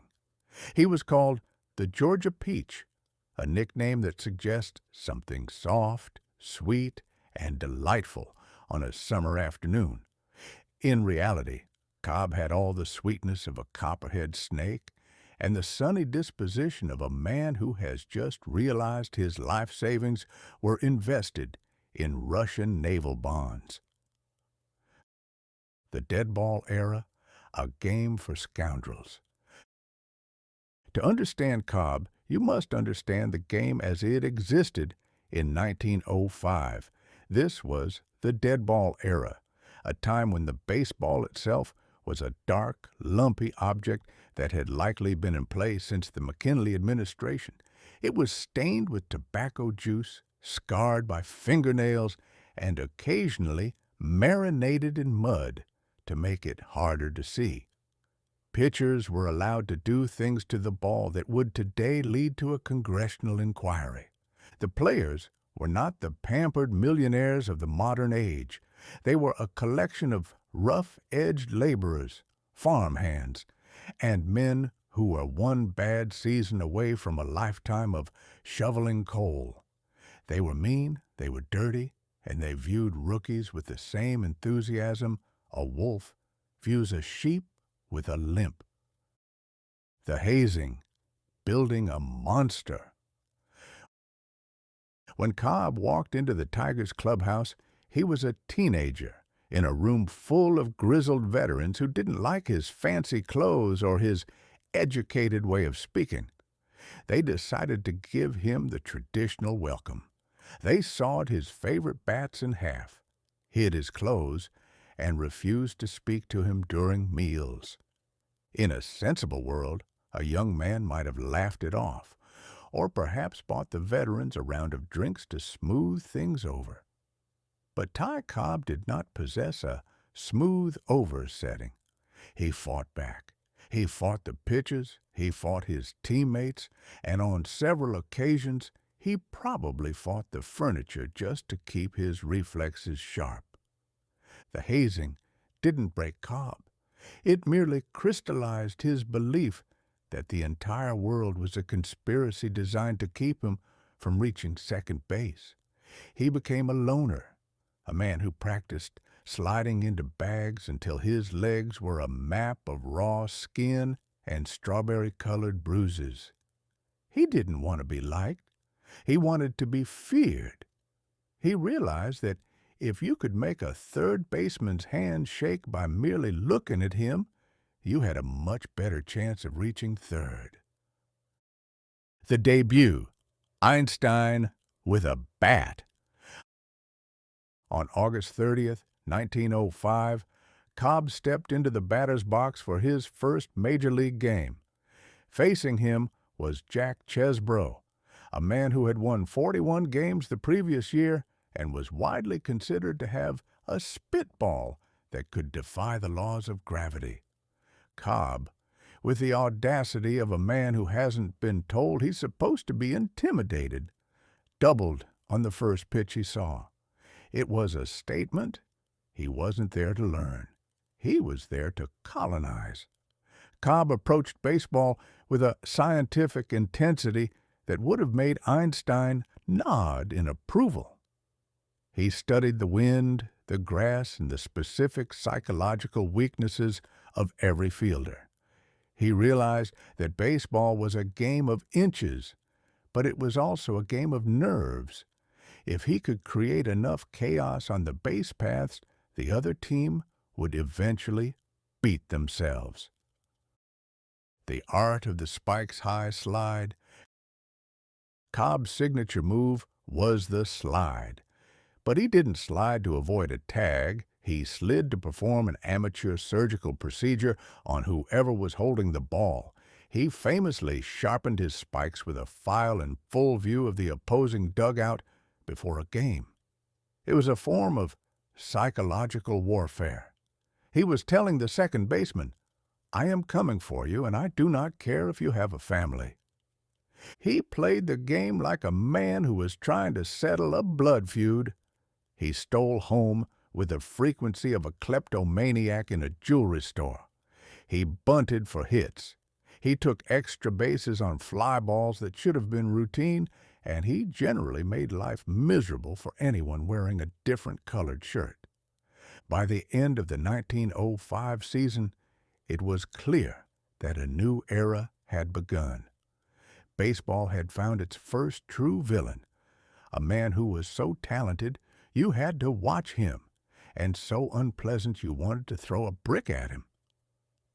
He finished his first short season with a modest .240 average, but the peach had planted his pit, and it was growing into something jagged and formidable. The psychology of hate. Why was Ty Cobb so angry? Some say it was the tragic death of his father just weeks before his debut, a story involving a shotgun and a case of mistaken identity that would make a Greek tragedian weep. Others say it was simply his nature, that he was born with a win-at-all-costs gene that lacked a shut-off valve. Whatever the reason, Cobb became the personification of the American competitive spirit pushed to its absolute terrifying limit. He proved that in the 20th century, sportsmanship was a fine thing for a Sunday afternoon, but victory was what paid the bills. He wasn't playing a game. He was conducting a crusade. The legacy of the scoundrel. Cobb would go on to set records that would stand for nearly a century. He would retire with the highest career batting average in history. $366. For those of you who appreciate a good decimal point. But in 1905, he was just a boy with a grudge and a very fast pair of legs. He changed the culture of the game. Before Cobb, baseball was a pastime. After Cobb, it was an obsession. He introduced the idea of the aggressive professional, the man who views his opponent not as a peer, but as an obstacle to be removed. As the 1905 season drew to a close, the fans in Detroit were beginning to fall in love with their villain. They realized that while they might not want to have a beer with Ty Cobb, they certainly wanted him on their side when the game was on the line. He was the perfect athlete for a new, colder century, a man of efficiency, intensity, and a total lack of sentimentality. And so, while Einstein was proving that light could be both a wave and a particle, Ty Cobb was proving that a man could be both a hero and a scoundrel, provided he could hit a curveball. The year the universe shrank had found its heartbeat, and it was a fast, rhythmic pounding of cleats on dirt. Chapter 13, Norway breaks up with Sweden, or the most polite divorce in human history. While the rest of the world in 1905 was settling its differences with high explosive shells, bayonets, and the occasional massacre in the snow, the people of Scandinavia decided to try a radical new experiment in international relations, talking about their feelings. To understand the events of 1905 in the North, you have to understand the United Kingdoms of Sweden and Norway. This was a union forced upon the Norwegians in 1814, much like a younger sibling being told by their parents that they have to share a bedroom with a brother who snores and insists on organizing the sock drawer by thread count. For nearly a century, Sweden had been the senior partner, providing the king, the foreign policy, and a general sense of smug superiority, while Norway provided the ships, the fish, and a mounting sense of annoyance. By 1905, the marriage was on the rocks, and unlike the Russian Empire, which was currently trying to solve its domestic problems by setting itself on fire, Norway and Sweden decided to have what can only be described as the world's most civilized breakup. The Great Consular Crisis, a thriller for accountants. The catalyst for this divorce was something so profoundly boring that it could only have happened in a region where the sun disappears for 6 months of the year. It was called the Consular Question. Norway was a seafaring nation. They had the third largest merchant fleet in the world, and their ships were in every port from Hong Kong to Havana. Sweden, however, insisted that all Norwegian ships be represented by Swedish consuls. Imagine being a Norwegian captain in a tropical fever port, needing help with your paperwork, and having to wait for a Swedish official who has never seen a wave larger than a ripple in a bathtub, and who insists on discussing the finer points of Swedish land tax law before helping you. Norway wanted their own diplomats. Sweden said no. Norway asked again, politely. Sweden said no again, but this time with a slightly more aggressive tilt to their mustaches. In May 1905, the Norwegian Parliament, the Storting, passed a law creating their own consular service. King Oscar II, who was the king of both countries and lived in Stockholm, vetoed the law. He essentially told Norway, "I am the head of this house, and as long as you live under my roof, you will use my diplomats." The Ghost King maneuver. What happened next was a masterclass in passive-aggressive statesmanship.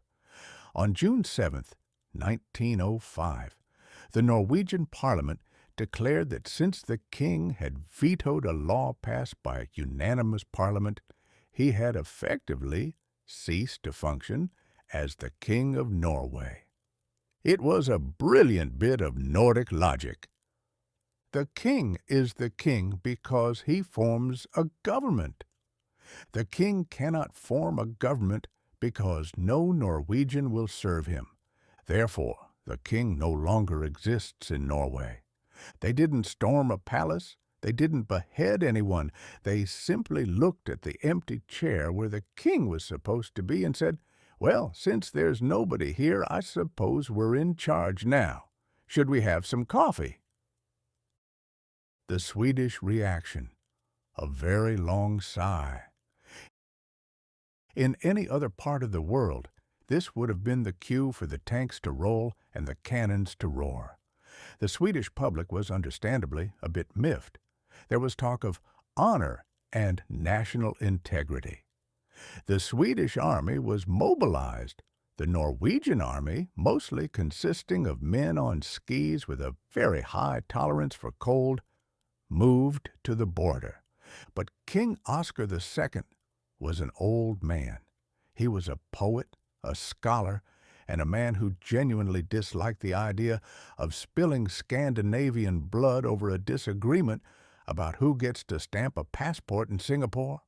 He looked at the situation and realized that even if he won a war, he would be the king of a country that hated him. He decided to let them go. But first, he insisted on a referendum. He wanted to make sure the Norwegian people actually wanted to leave and weren't just being led astray by a few radical poets and lawyers. The referendum, unanimity, is a cold dish. On August 13th, 1905, the men of Norway went to the polls. Women couldn't vote yet, though they were so annoyed by this that they organized their own unofficial petition and gathered nearly 300,000 signatures in a few days, proving that in Norway, even the disenfranchised are remarkably well organized. The results of the official referendum were, quite frankly, hilarious. Votes for independence, 368,208. Votes to stay with Sweden, 184. That is a margin of 2,000 to 1. In the history of democracy, you usually can't get that many people to agree on the color of the sky, let alone a national divorce. It is suspected that the 184 people who voted no were either Swedes living in Norway or people who had misunderstood the question and thought they were voting on whether or not to ban lutefisk. The Karlstad negotiations, the War of the Sandwiches. Even after the vote, there was still the messy business of the settlement. The two sides met in the Swedish city of Karlstad in September. For 3 weeks, they sat in a room and argued about border fortresses and grazing rights for reindeer. Outside, the newspapers were screaming for blood.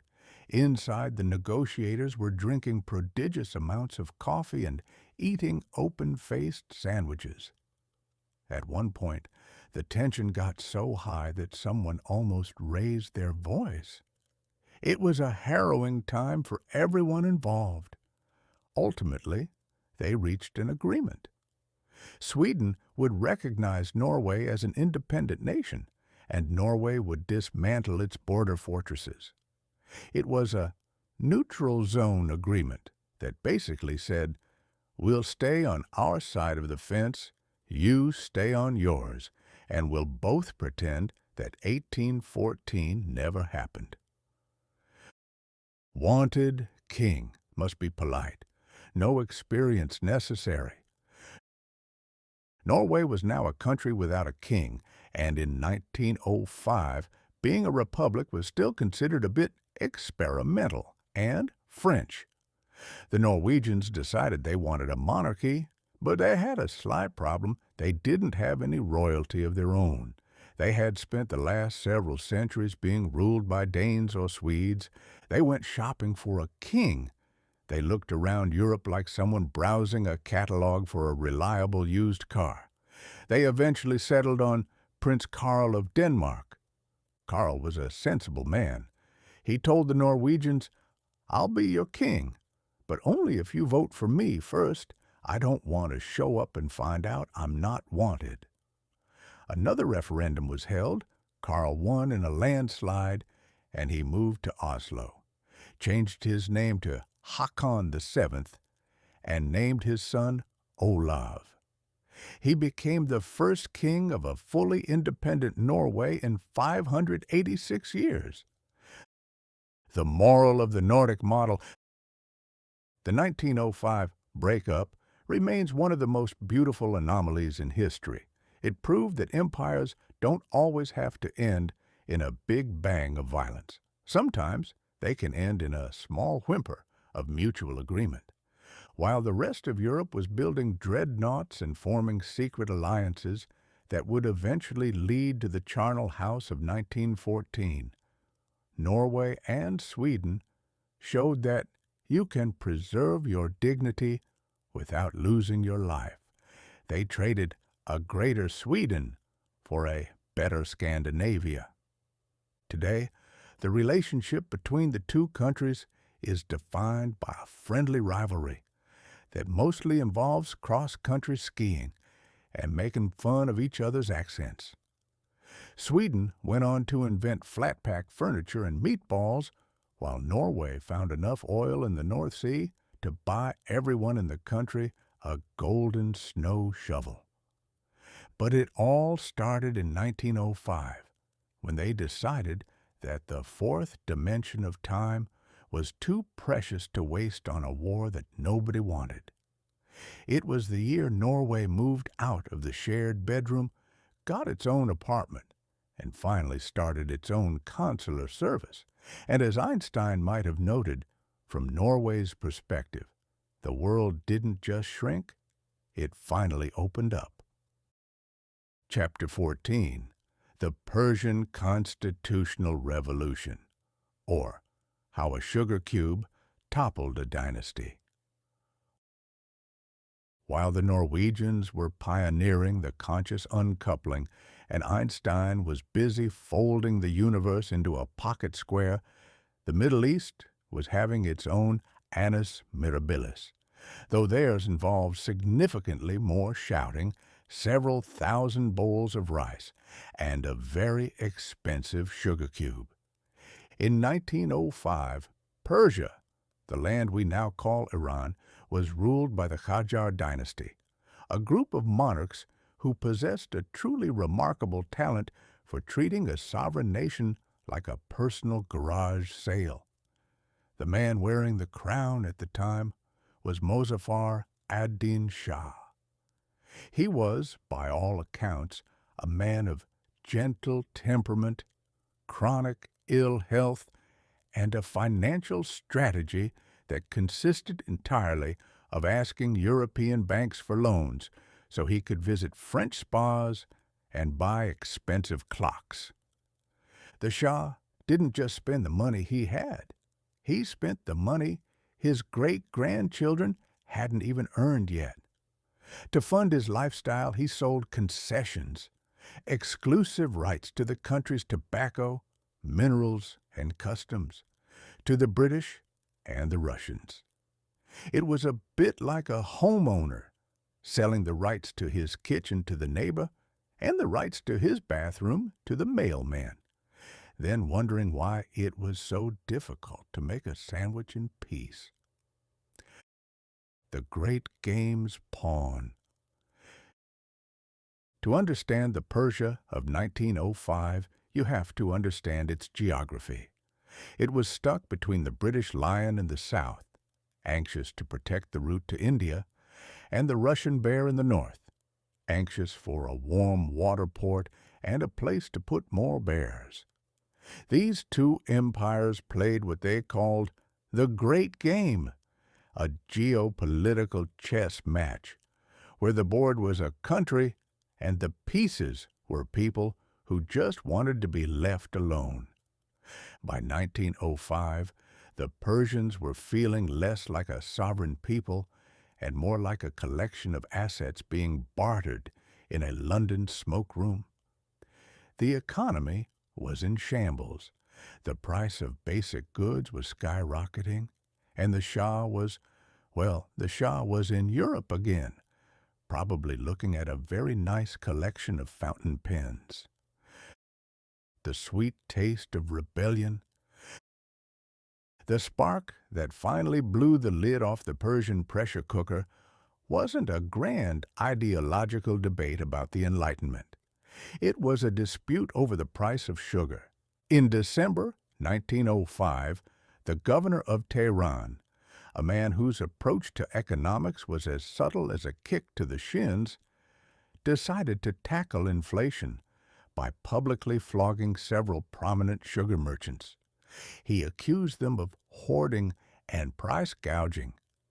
Now, in the 20th century, if you want to start a revolution, you usually go for the intellectuals or the military.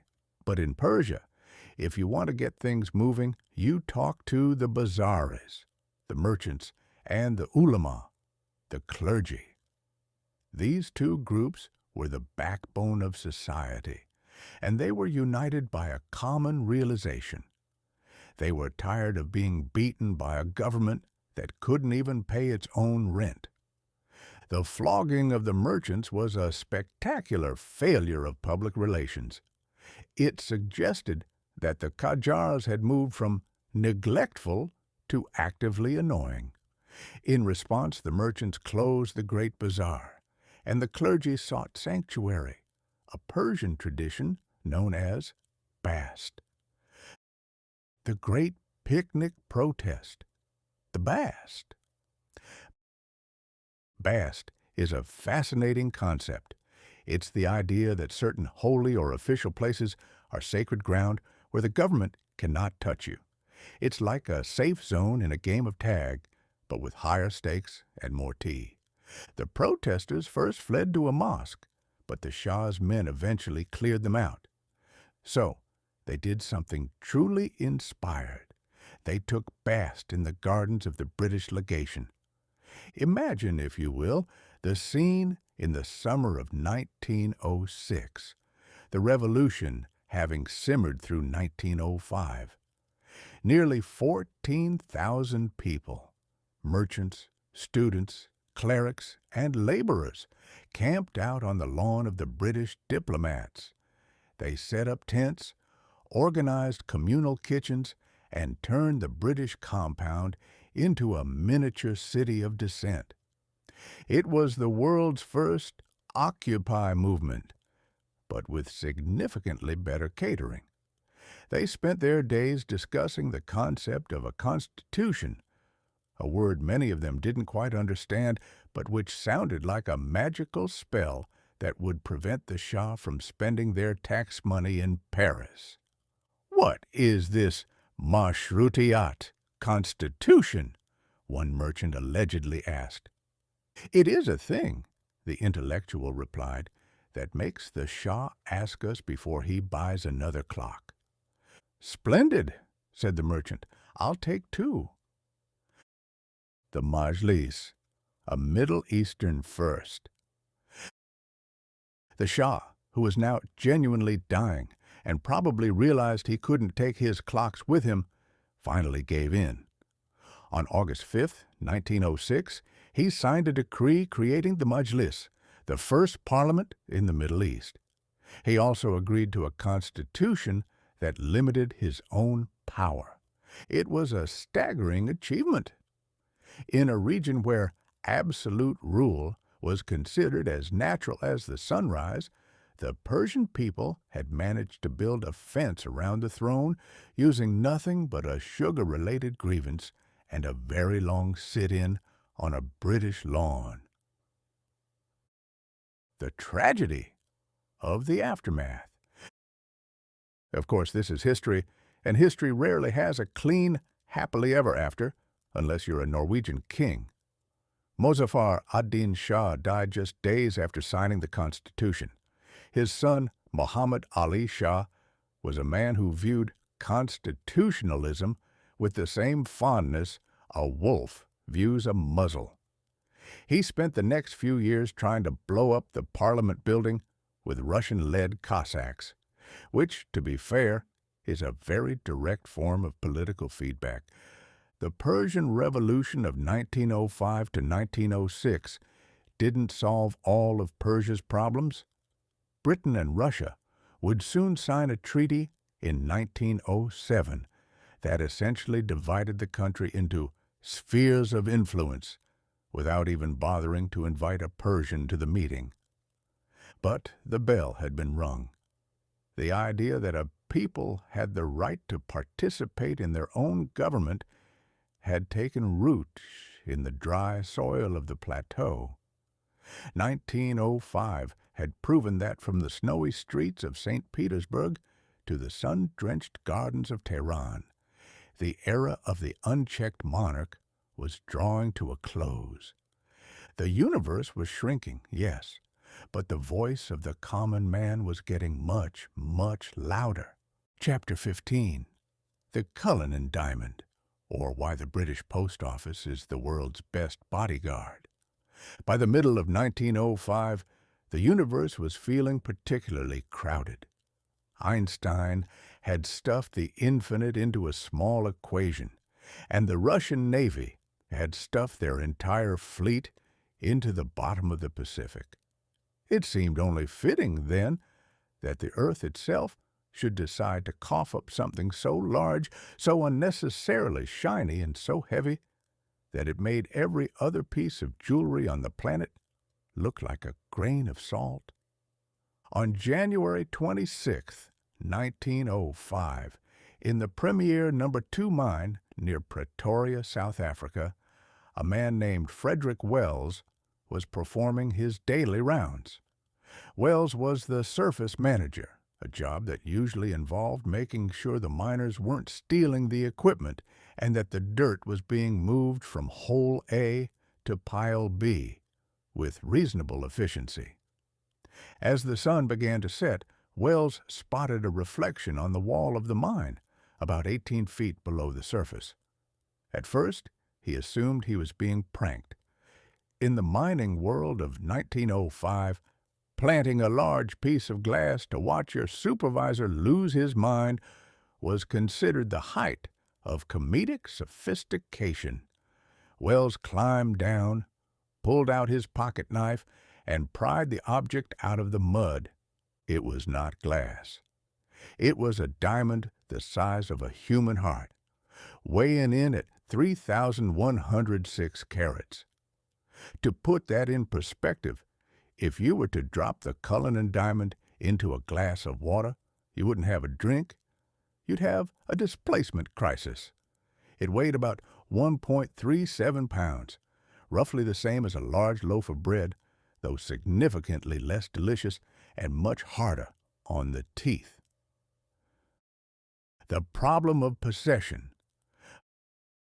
Finding a 3,000-carat diamond is one of those good problems that quickly becomes a terrifying nightmare.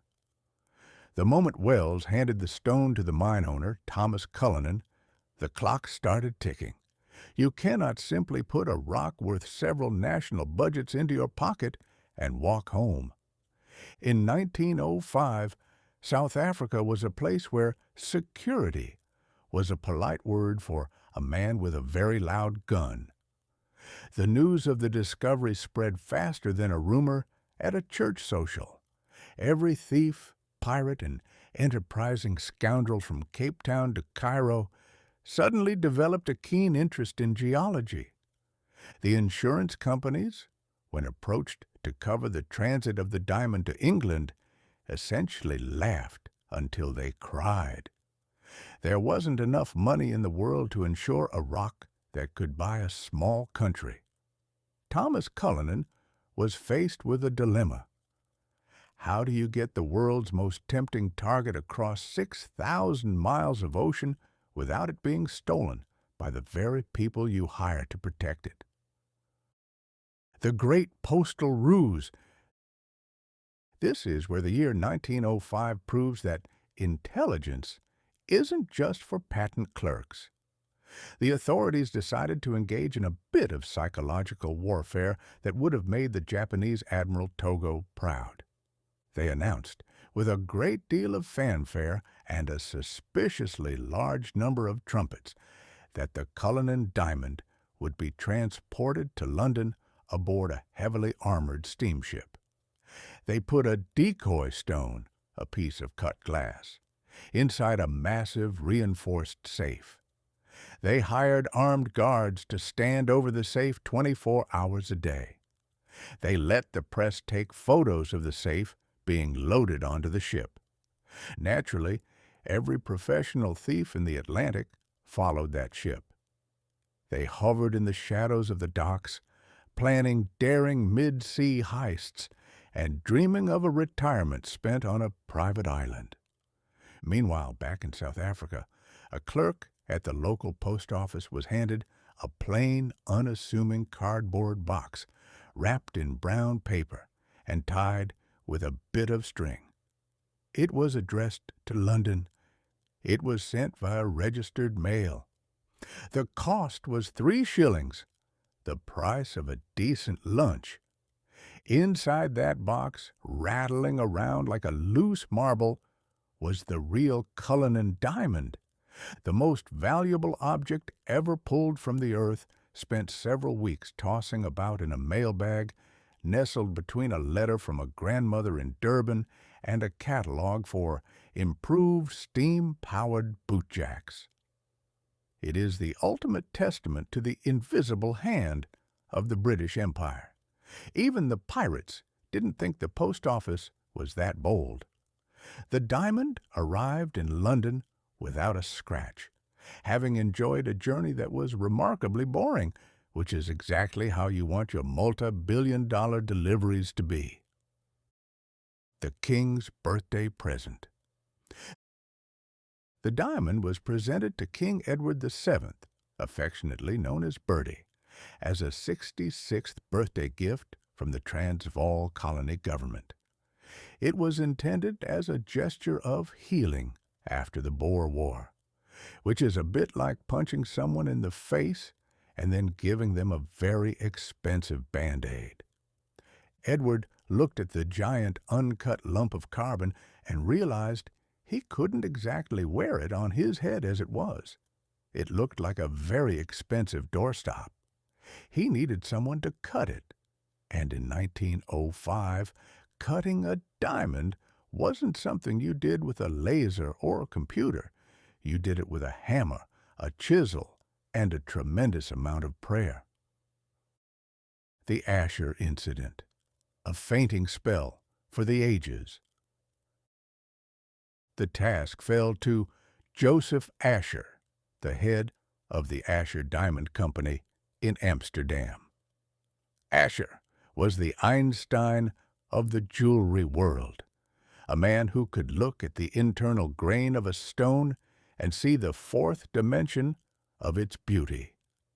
For weeks, Asher studied the Cullinan. He knew that if he hit it at the wrong angle, the entire 3,000-carat miracle would shatter into 1,000,000 pieces of worthless dust. He would go from being the world's greatest jeweler to the man who accidentally turned the king's birthday present into gravel. On the day of the first cut, a doctor and a nurse were standing by in the room. This wasn't for the diamond. It was for Asher. Asher placed his chisel on a pre-cut notch. He raised his hammer. The room went silent. He struck. The steel blade of the chisel snapped. The diamond remained intact, mocking him. Asher, presumably after several minutes of hyperventilating into a silk handkerchief, went home, had a drink, and made a new chisel. The second time, he struck with the force of a man who has nothing left to lose. The diamond split perfectly along the grain. Asher took one look at the two clean halves, realized he hadn't ruined the British Empire, and promptly fainted dead away on the floor. The result, a galaxy in a crown. The Cullinan was eventually cut into 9 large stones and 96 smaller ones. The 2 largest pieces are now part of the British Crown Jewels. Cullinan I, the Star of Africa, a 530-carat drop-shaped diamond that sits in the sovereign's scepter with cross. It is so large that the scepter had to be reinforced so it wouldn't bend under the weight of the rock. Cullinan the second Star of Africa, a 317-carat cushion-cut stone that sits in the front of the imperial state crown, directly below the Black Prince's ruby. The final verdict of the gem. The story of the Cullinan diamond is the perfect metaphor for the year 1905. It was a year of finding. We found the secrets of the atom. We found the limits of the Russian Empire. We found the disgusting truth about our sausages. And we found a rock that defied belief. But more than that, it was a year of ruses. We used decoys to protect our treasures, just as Einstein used thought experiments to protect our understanding of the universe. 1905 taught us that the most important things are often hidden in plain sight. Whether it's the energy in a ham sandwich or a $2 billion diamond in a 3-penny mail bag. The world was becoming a more complicated place, full of high-stakes theater and hidden depths. And as the king's new diamonds began to sparkle in London, the ground was beginning to rumble elsewhere. The year 1905 was almost over, but as we'll see in the next chapter, the race for the future was just hitting top speed, literally. Chapter 16, the 20th Century Limited versus the Pennsylvania Special, or the Great Land Speed Liver Puree Contest. If Albert Einstein was the man who theoretically proved that space and time were a single, stretchable fabric, the American railroad tycoons of 1905 were the men who decided to grab that fabric by both ends and pull until the seams started to smoke. To a physicist, the speed of light is the ultimate limit. To a railroad executive in 1905, the ultimate limit was simply whatever speed caused the passengers' teeth to vibrate out of their gums.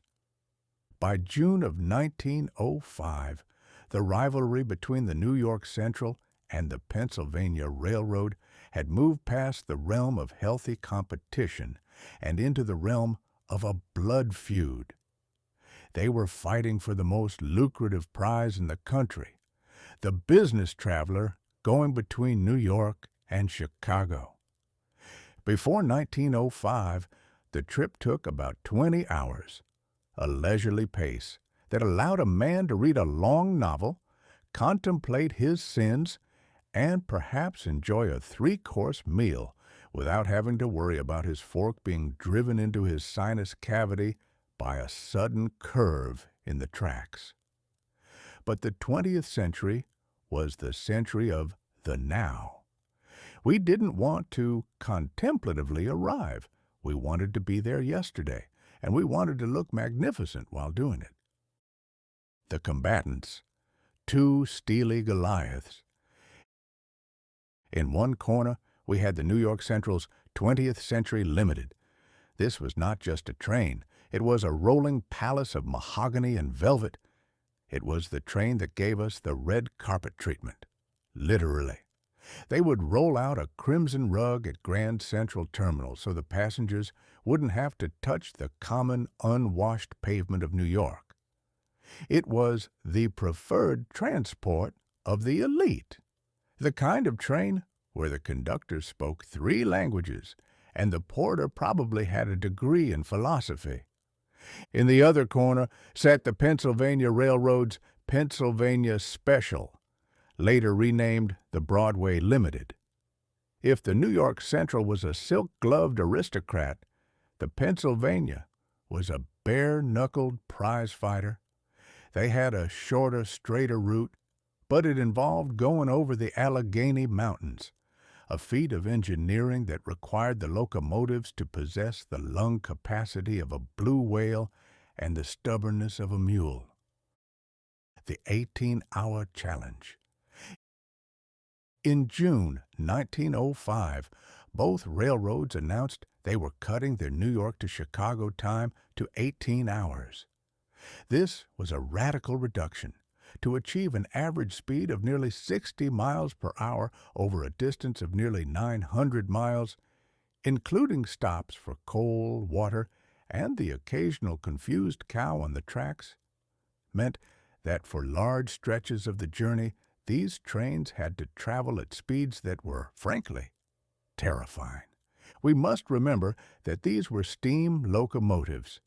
They were not sleek, aerodynamic tubes of aluminum. They were massive, fire-breathing iron kettles filled with boiling water and pressurized steam. They were essentially E equals mc squared in its most primitive and explosive form. The water scoop, physics in motion. One of the most Einsteinian features of these trains was the way they solved the water problem. A steam engine is a thirsty beast. It consumes water at a rate that would make a desert camel weep with envy. Ordinarily, a train has to stop at a tank to refill. But stopping takes time. And time, as we've learned, is a precious fourth-dimensional commodity. The solution was the track tank. They would lay a long, shallow trough of water between the rails. As the train roared over it at 60 miles per hour, the fireman would lower a scoop into the trough. The sheer kinetic energy of the moving train would force the water up the pipe and into the tender.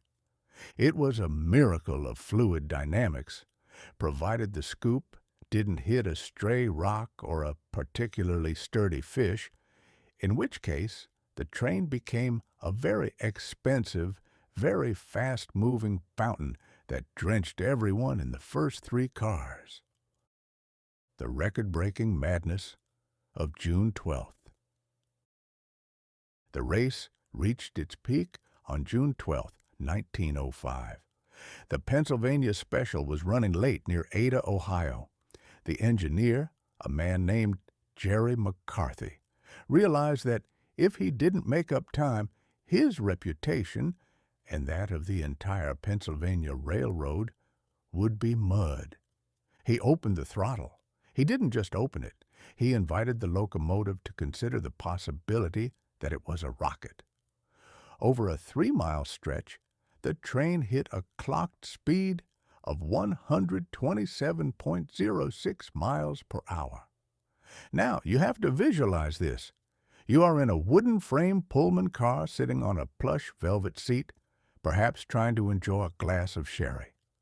Outside, the Ohio countryside is passing by at over 2 miles a minute.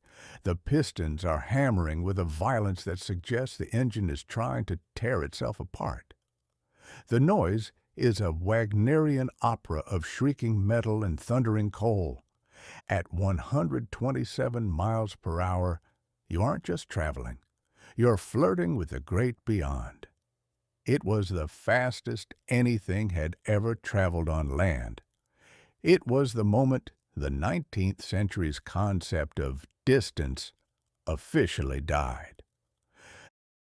The luxury of velocity. What makes the 1905 train race so quintessentially Twain is the juxtaposition of this violent speed with the extreme luxury inside the cars. Both the 20th Century Limited and the Pennsylvania Special offered barbershops, because nothing says confidence like letting a man with a straight razor work on your throat while you're vibrating at 80 miles per hour. Stenographers. For the busy executive who needed to dictate a letter about efficiency while his inkwell was trying to leap off the desk. Manicurists. So you could have perfectly buffed nails to dig into the upholstery when the train hit a curve. Observation cars, allowing you to watch the scenery disappear behind you with the speed of a regretful memory. It was the birth of the business class mindset. The idea was that time spent traveling shouldn't be wasted. It should be an extension of the office, but with better curtains and a tuxedoed waiter. The shrinking map. By the end of the 1905 season, the 18-hour schedule was the new gold standard. Chicago was no longer a journey away, it was an overnight sleep away. You could have dinner in Manhattan, a nightcap in the Allegheny Mountains, and breakfast in the Loop.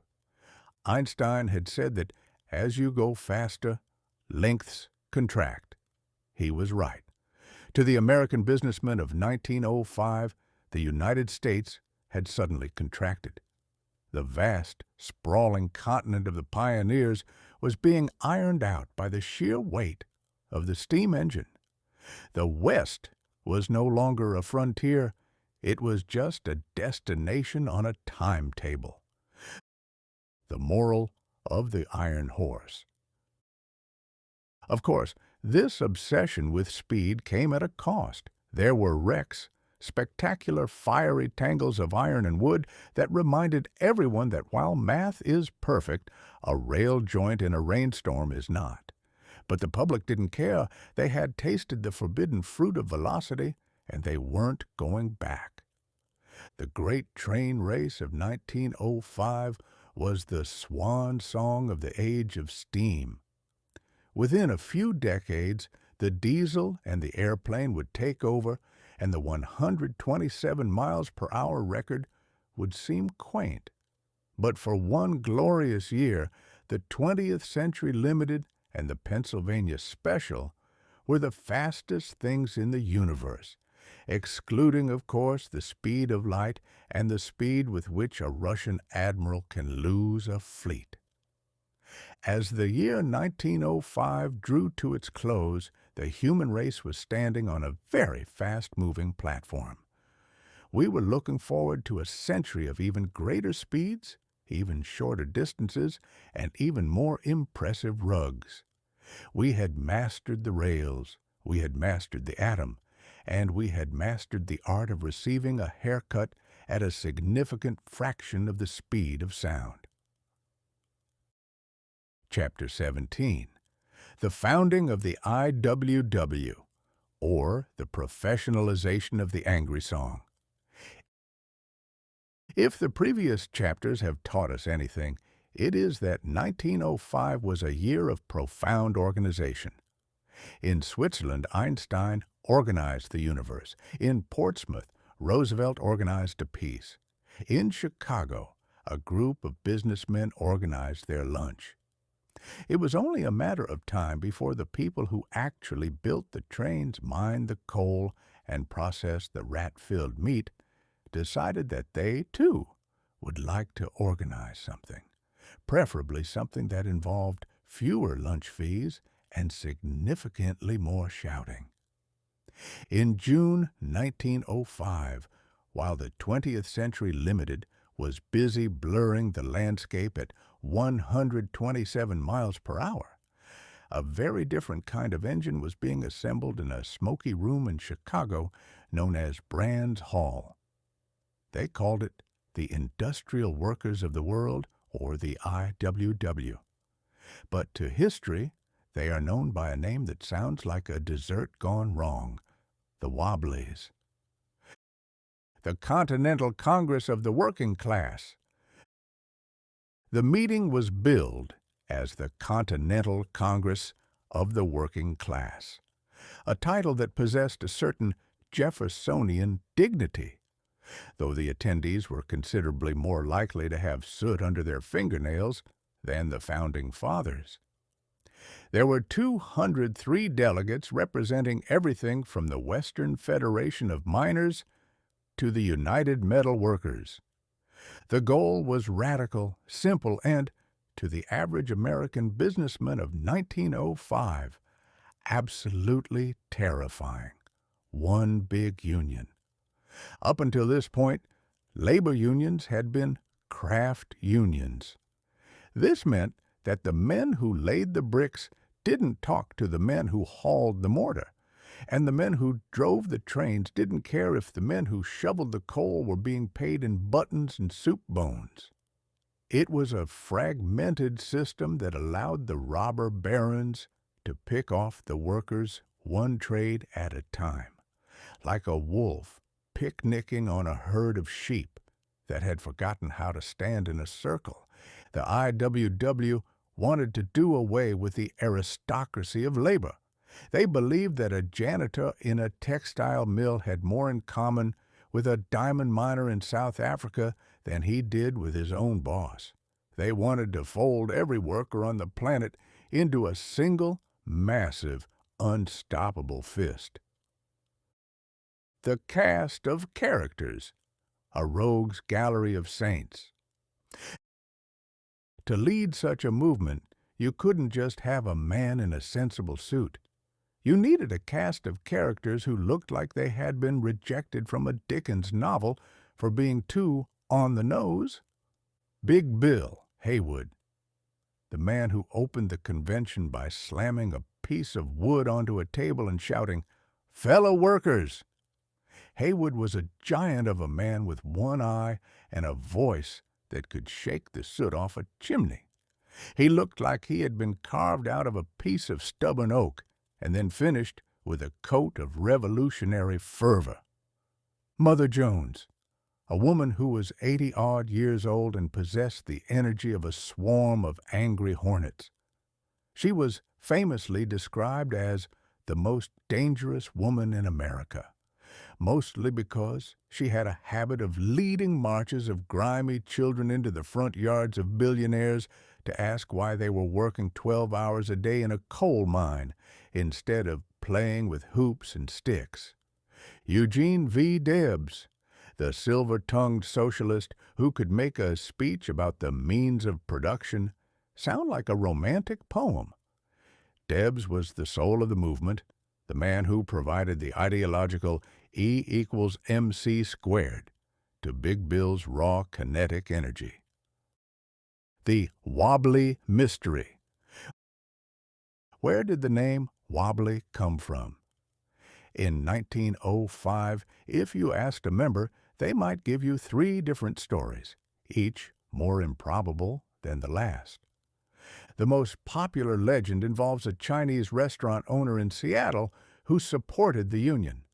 When asked if he was a member of the IWW, His accent allegedly turned the letters into I wobbly wobbly. Another theory suggests it refers to the wobbly nature of the capitalist system, which the workers intended to shake until the coins fell out of its pockets. Regardless of the origin, the name stuck. It was a term of endearment for the workers and a term of derision for the bosses. It suggested a group of people who weren't quite stable. And when you're planning to overthrow the global economic order between shifts at the lumberyard, a little instability is probably a job requirement. The Little Red Songbook, Revolution with a Chorus. The Wobblies realized something that the Russian Tsar and the Swedish king had forgotten. If you want to keep people motivated, you have to give them a tune they can whistle. While the other unions were busy writing boring pamphlets about Section 4, Paragraph B of the pension agreement, the IWW was busy writing songs. They published the Little Red Songbook. Filled with parodies of hymns and popular tunes, they took Onward Christian Soldiers and turned it into Onward Christian Breadlines. They took the sentimental ballads of the day and gave them lyrics about being hit over the head by a policeman's nightstick. It was the professionalization of the angry song. They understood that a man might forget a lecture on the surplus value of labor, but he would never forget a catchy chorus about why his boss is a parasite. It turned every strike into a musical, which made it much harder for the authorities to maintain a sense of grim law and order dignity. The philosophy, direct action, and the sabot. The IWW didn't believe in contracts. They viewed a contract as a truce with the enemy, and they weren't in the mood for truces. They believed in direct action. This ranged from the sit-down strike to the more creative working to rule, where everyone follows the safety manual so precisely that the entire factory grinds to a halt because nobody can find a pair of goggles that fits per Section 8. They also popularized the concept of sabotage. The word comes from the French sabot, a wooden shoe. The legend was that a disgruntled worker could drop his shoe into the machinery to stop production. The IWW used the black cat as their symbol for sabotage, a sign that if the workers weren't treated well, bad luck was about to visit the machinery. The Clash of 1905. The founding of the IWW in 1905 was the moment the Gilded Age realized the gilding was starting to peel. The men who owned the railroads and the mines looked at Big Bill Haywood and didn't see a negotiator. They saw a threat to the very fabric of reality. To the billionaires of 1905, the IWW was the Red Menace, before the color red had even been fully patented by the Bolsheviks. They responded with the Pinkertons, private detectives who were essentially mercenaries with badges, and a legal system that viewed union organizing as a form of mental illness. The Wobblies were beaten, jailed, and occasionally disappeared into the tall grass of history. But they didn't stop. They moved from town to town in boxcars, hoboing their way across the country, spreading the gospel of one big union. They were the nomads of the industrial age, the men and women who lived in the cracks of the system Einstein was busy explaining. The moral of the wobbly. By the end of 1905, the IWW had proven that the 20th century was going to be a loud one. The service above self of the Rotary Club was being met by the "an injury to one is an injury to all" of the Wobblies. It was a year where the world realized that efficiency, the god of the railroads, and equity, the god of the workers, were on a high-speed collision course. The IWW gave a voice to the man who shoveled the coal into the 127-mile-per-hour locomotive, reminding the world that even the fastest train doesn't go anywhere if the man at the furnace decides he's had enough. As the delegates left Brands Hall and headed back to their mines and mills, they carried with them a dream of a world without bosses, without borders, and with a very extensive songbook. It was a radical, wobbly dream. But in a year where time and space were already leaning to one side, it seemed perfectly at home. Chapter 18. Fingerprinting at Scotland Yard, or the end of the anonymous smudge. While the high-speed trains of Chapter 16 were blurring the landscape, and the wobblies of Chapter 17 were trying to blur the class lines, the detectives at Scotland Yard were busy perfecting a technology that would ensure no one's identity would ever be blurry again. By 1905, the world of crime was facing a crisis of metaphysical proportions. The human body had started leaving behind receipts that it didn't even know it had signed. Before the dawn of the 20th century, being a criminal was, in many ways, a gentleman's game of reinventing oneself. If you robbed a bank in London and were caught, you simply served your time, moved to Manchester, changed your name to Lord Ponsonby, and grew a slightly different style of mutton chops. Identity was a matter of opinion, a fluid concept that could be altered with a new hat or a convincing limp.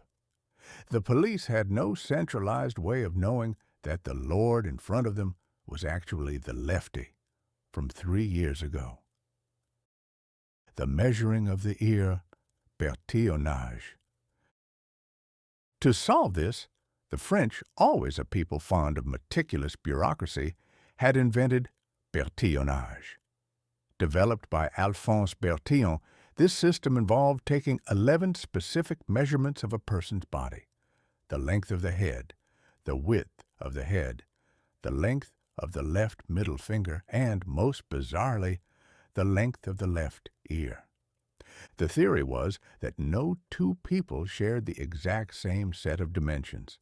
It was scientific, it was thorough, and it was a complete nightmare to implement. Imagine a police station where every sergeant had to be a part-time tailor, wielding calipers and measuring tapes while trying to keep a struggling pickpocket still enough to determine the exact curvature of his earlobe. The system collapsed in 1903 in a spectacular display of cosmic coincidence known as the Will West/William West case. Two men, completely unrelated but identical in appearance, were sent to Leavenworth Penitentiary with the exact same Bertillon measurements. The guards couldn't tell them apart, the calipers couldn't tell them apart, and the ears were identical. The only thing that differed? Their fingerprints. The science of the smudge. By 1905, Scotland Yard had officially ditched the measuring tapes in favor of the ink pad. The system was based on the work of Sir Francis Galton and Sir Edward Henry. They had discovered that the friction ridges on the tips of our fingers aren't just there to help us hold on to a slippery glass of gin. They are a unique topographical map of our existence. They categorize these ridges into 3 basic patterns: loops, whorls, and arches. Einstein had shown us that the universe was governed by deep mathematical laws. Galton showed us that our own skin followed a similar logic. The probability of 2 people having the same fingerprint was calculated at roughly 1 in 64 billion. Given that there weren't even 2 billion people on the planet in 1905, a fingerprint was, for all intents and purposes, a divine signature. The case of the Stratton brothers, the real Einstein moment for British forensics, came in March 1905 in a sleepy suburb of London called Deptford. Two brothers, Albert and Ebenezer Stratton, decided to rob a local paint shop owned by an elderly couple, Thomas and Anne Farrow. The robbery went south, and the Farrows were murdered. In the old days, the Strattons would have wiped the blood off their hands, tossed their masks into the Thames, and gone back to their lives as minor local nuisances. There were no witnesses. There was no smoking gun. But there was a cash box. And on that cash box, there was a smudge. A young detective named Charles Collins, the head of the newly formed Fingerprint Bureau at Scotland Yard, was called to the scene. He found a single oily impression of a right thumb on the inner tray of the cash box. He didn't look at the ear. He didn't measure the middle finger. He took a photograph of the smudge. The manhunt via ink. The police rounded up the usual suspects, including the Stratton brothers, who were known for being the sort of men who couldn't see a closed door without wondering what was behind it. When they took Albert Stratton's prints, Detective Collins felt the thrill of a man who has just discovered a new planet. Albert's thumbprint was an exact match for the smudge on the cash box. Specifically, it shared 11 points of comparison, the tiny bifurcations and endings of the ridges that act like coordinates on a map. This was a revolutionary moment. The police weren't saying, "He looks like the man who did it," or "He has the same sized head as the man who did it." They were saying, this physical part of his body was in contact with this cash box, and the math says it couldn't be anyone else. The trial, logic versus tradition. The trial of the Stratton brothers in May 1905 was a masterpiece of legal theater. The defense lawyer, a man who clearly preferred the old world where a gentleman's word meant something, tried to mock the new science. He called it fanciful and unreliable. He argued that the jury couldn't possibly send a man to the gallows based on a dirty mark on a box. Detective Collins, however, was prepared. He didn't just show them the print, he gave the jury a lesson in anatomy. He explained that these ridges are formed in the womb and never change, even if you burn them or try to sand them off. He showed them enlarged photographs of Albert's print next to the smudge. The jury, composed of 12 Victorian men who probably still thought electricity was a form of dark magic, were presented with a choice. Trust their common sense, which said people don't leave invisible signatures, or trust the math, which said the smudge was Albert. It took the jury only 2 hours to decide. They chose the math. The Stratton brothers were convicted and hanged. It was the first time in British history that a fingerprint was the primary evidence in a murder trial. The professionalization of the glove. The result of the 1905 trial was immediate and profound. Every criminal in London suddenly developed a keen interest in the haberdashery industry. If your fingers were snitches, the only solution was to hide them. The gloves era of crime had begun, but more importantly, the trial marked the end of the anonymous criminal. Society had gained a new kind of memory. We no longer had to rely on the shaky recollections of a frightened witness or the unreliable measurements of a clerk with a ruler. We had the database. By the end of 1905, Scotland Yard's fingerprint collection had grown to over 80,000 sets. They were catching burglars who hadn't even been seen, identifying bodies that had no names, and generally making the world a much more uncomfortable place for people with secrets. The moral of the smudge. As we look back at the year the universe shrank, the Stratton trial fits perfectly into Einstein's theme. 1905 was the year we realized that the invisible is actually the fundamental. Einstein saw the invisible energy in matter. Sinclair saw the invisible filth in the meat. The Wobblies saw the invisible power of the worker. And Scotland Yard saw the invisible identity in a thumbprint. We were becoming a civilization that looked beneath the surface. We were learning that the truth isn't found in the big, obvious things like the name on a passport or the shape of a hat. It's found in the microscopic, the oily, and the mathematical. The Strattons went to the gallows not because they were seen, but because they were calculated. And as the 20th century marched on, that calculation would only become more precise until eventually even our DNA, the very blueprints of our souls, would be filed away in a drawer at Scotland Yard. Chapter 19. The Peacock Throne's New Tarnish, or the High Cost of Maintaining an Antique Ego.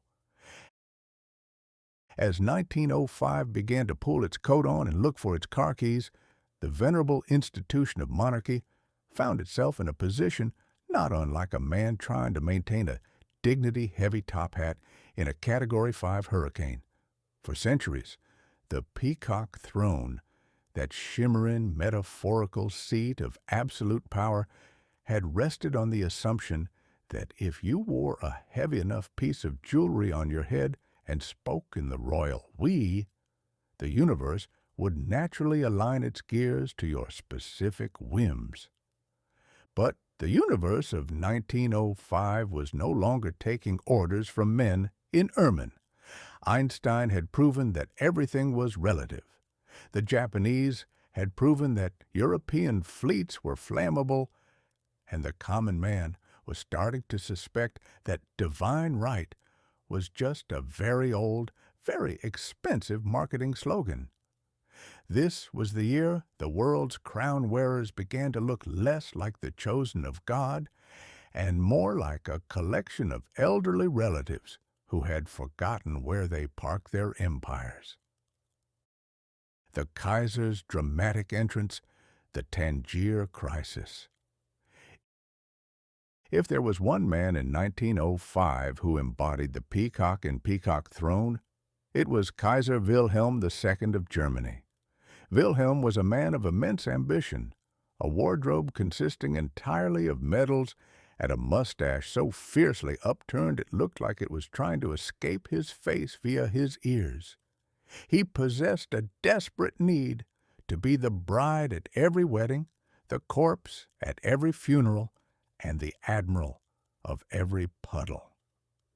In March 1905, Wilhelm decided he was tired of being left out of the colonial dinner round in Africa. France had set its sights on Morocco, and Britain had politely looked the other way in exchange for a free hand in Egypt. Wilhelm, feeling like the unpopular kid at the lunch table, decided to make a statement. On March 31st, he arrived in Tangier. He didn't just arrive. He arrived with the subtlety of a brass band in a library. He rode a white horse through the streets, a horse that was reportedly quite nervous about the whole affair, and declared that he viewed the Sultan of Morocco as an independent sovereign. It was a masterclass in gunboat diplomacy without the gunboats. He was trying to drive a wedge between Britain and France, but instead he managed to do something truly miraculous. He made the British and the French actually like each other. It was the birth of the first Moroccan crisis, a diplomatic standoff that nearly started World War I 9 years ahead of schedule, Wilhelm thought he was playing a high-stakes game of chess. The rest of the world realized he was just a man playing tag with a live grenade. The Secret of Björkö, a tale of two cousins. But Wilhelm wasn't finished with his 1905 highlight reel. In July, he met his cousin, Tsar Nicholas II of Russia, on a private yacht off the coast of Finland. Nicholas was at his lowest point. His navy was at the bottom of the sea, his people were rioting in the streets, and his little father routine had been exposed as a murderous sham. Wilhelm, sensing a vulnerable prey, convinced the weary Nicholas to sign the Treaty of Björkö. It was a secret mutual defense pact between Germany and Russia. It was essentially two cousins making a pinky swear to ignore their other friends and stick together. When Nicholas brought the treaty back to St. Petersburg, his ministers looked at it with the same horror one might reserve for a child bringing home a stray alligator. They pointed out that Russia already had a very important, very expensive alliance with France. Nicholas, realizing he had accidentally engaged himself to two different people at the same dance, had to sheepishly back out of the agreement. The peacock throne was tarnished not by malice, but by a level of incompetence that bordered on the artistic. The Tsar, the man who lost everything but his tea. While Wilhelm was busy being loud, Nicholas II was busy being absent. If 1905 was a performance review for the Romanovs, Nicholas was the employee who spent the entire quarter hiding in the break room. From Bloody Sunday to the October Manifesto, Nicholas spent the year being dragged kicking and screaming into the 20th century. He eventually agreed to create the Duma, a representative parliament, but he did so with the enthusiasm of a man being asked to donate his own kidney. He believed that by giving the people a voice, he was betraying God. The peacock throne of the Tsars had become a folding chair of survival.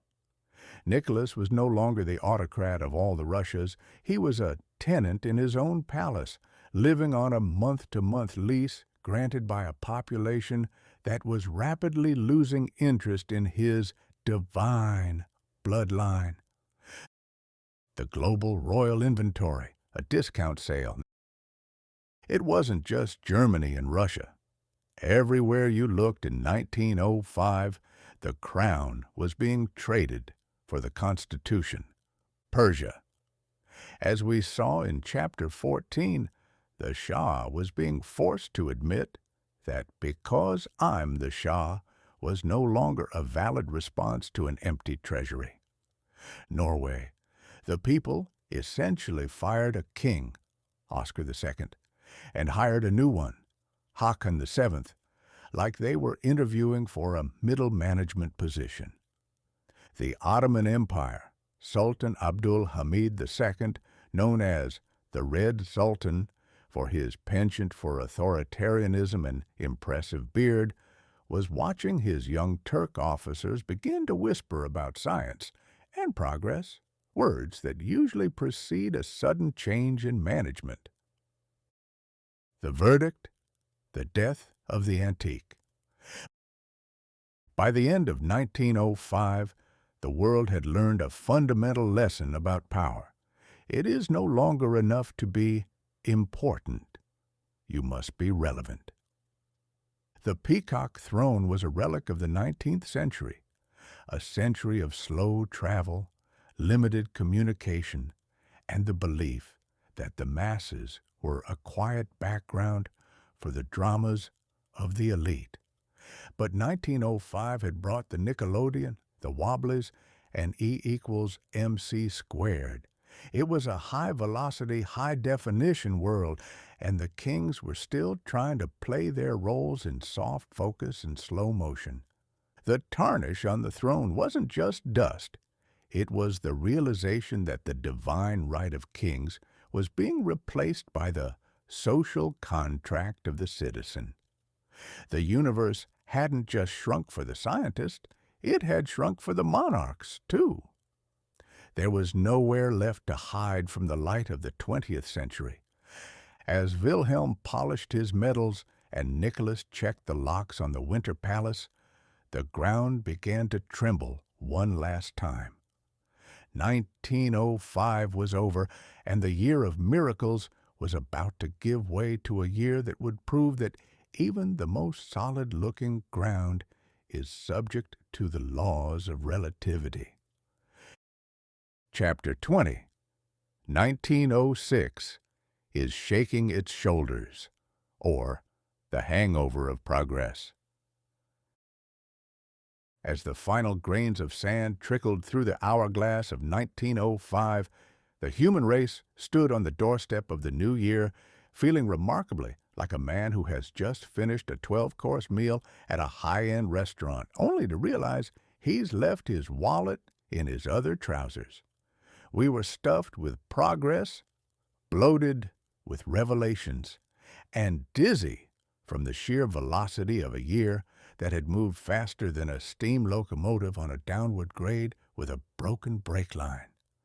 We had started the year believing in the sturdy, predictable world of the Victorian era, and we were ending it in a universe that was, according to Albert Einstein, nothing more than a vibrating collection of energy packets held together by hope and mathematics. We had seen the Russian bear get its nose swiped by a Japanese sun. We had watched the divine right of kings become a limited liability partnership. And we had learned, to our collective horror, exactly what goes into a Chicago breakfast sausage. It had been a year of the miracle, the meat, and the microscopic. But as the calendars were turned over to 1906, a new sensation began to creep into the collective consciousness, a subtle, rhythmic tension, as if the earth itself were getting tired of our incessant chattering and was preparing to clear its throat. The New Year's Eve of the century. On December 31st, 1905, the parties were louder than usual. In New York, the 20th Century Limited had made efficiency the new religion. In London, the King's new diamonds were glowing in the dark like radioactive fruit. In Chicago, the Rotary Club was likely toasted with a particularly vigorous round of small talk. There was a feeling that the machine age had finally conquered nature. We had harnessed the lightning, we had measured the atom, and we had sent a diamond through the mail without losing it. We felt invulnerable. We were modern. And as any student of history or Greek tragedy can tell you, the moment the human race starts using the word invulnerable is the exact moment the universe starts looking for a banana peel to leave on the sidewalk. San Francisco, the Paris of the West, and the dust of the future.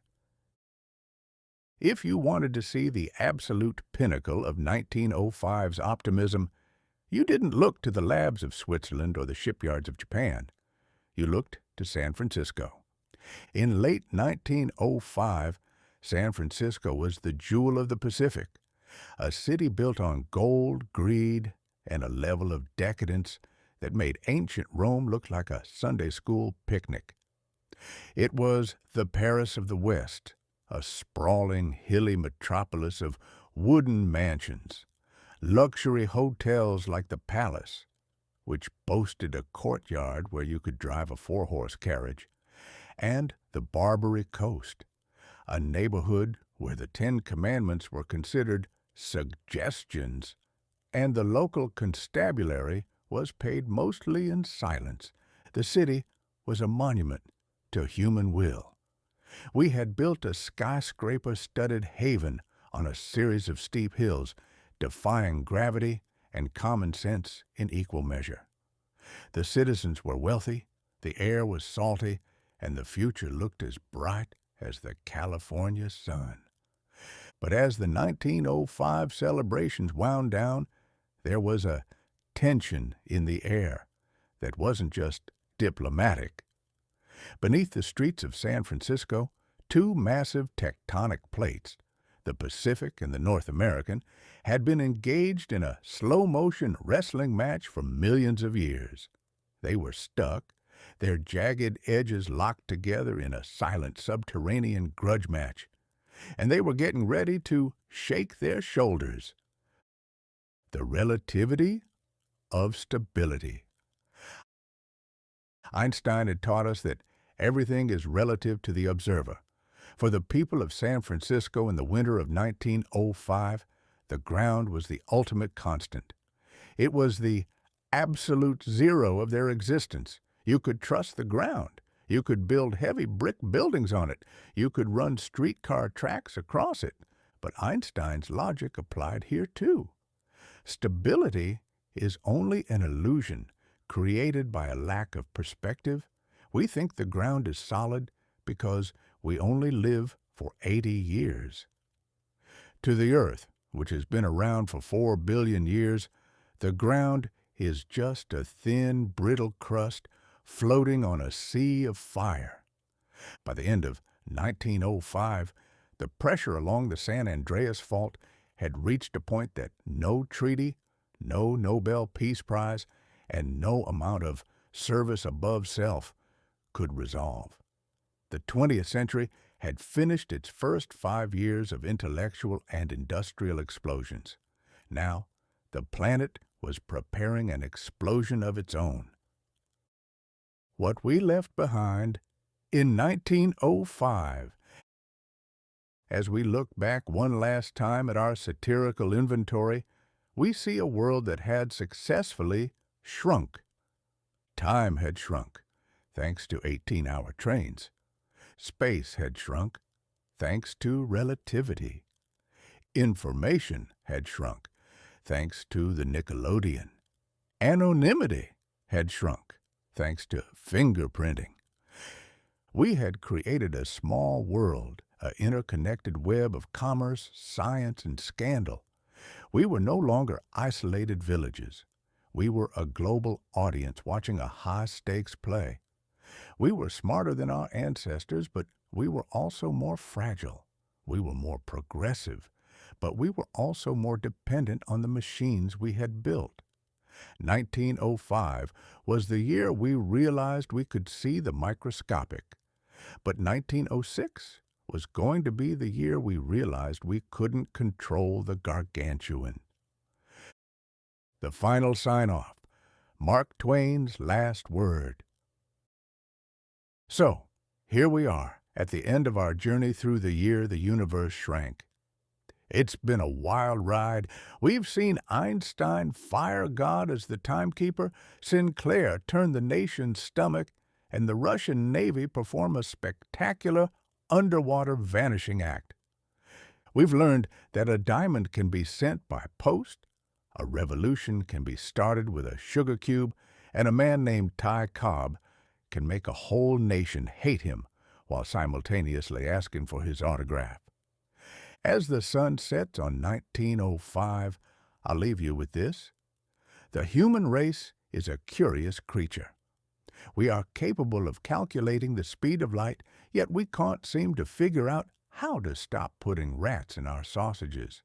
We can broker peace between empires, but we can't stop ourselves from rioting over the price of a movie ticket.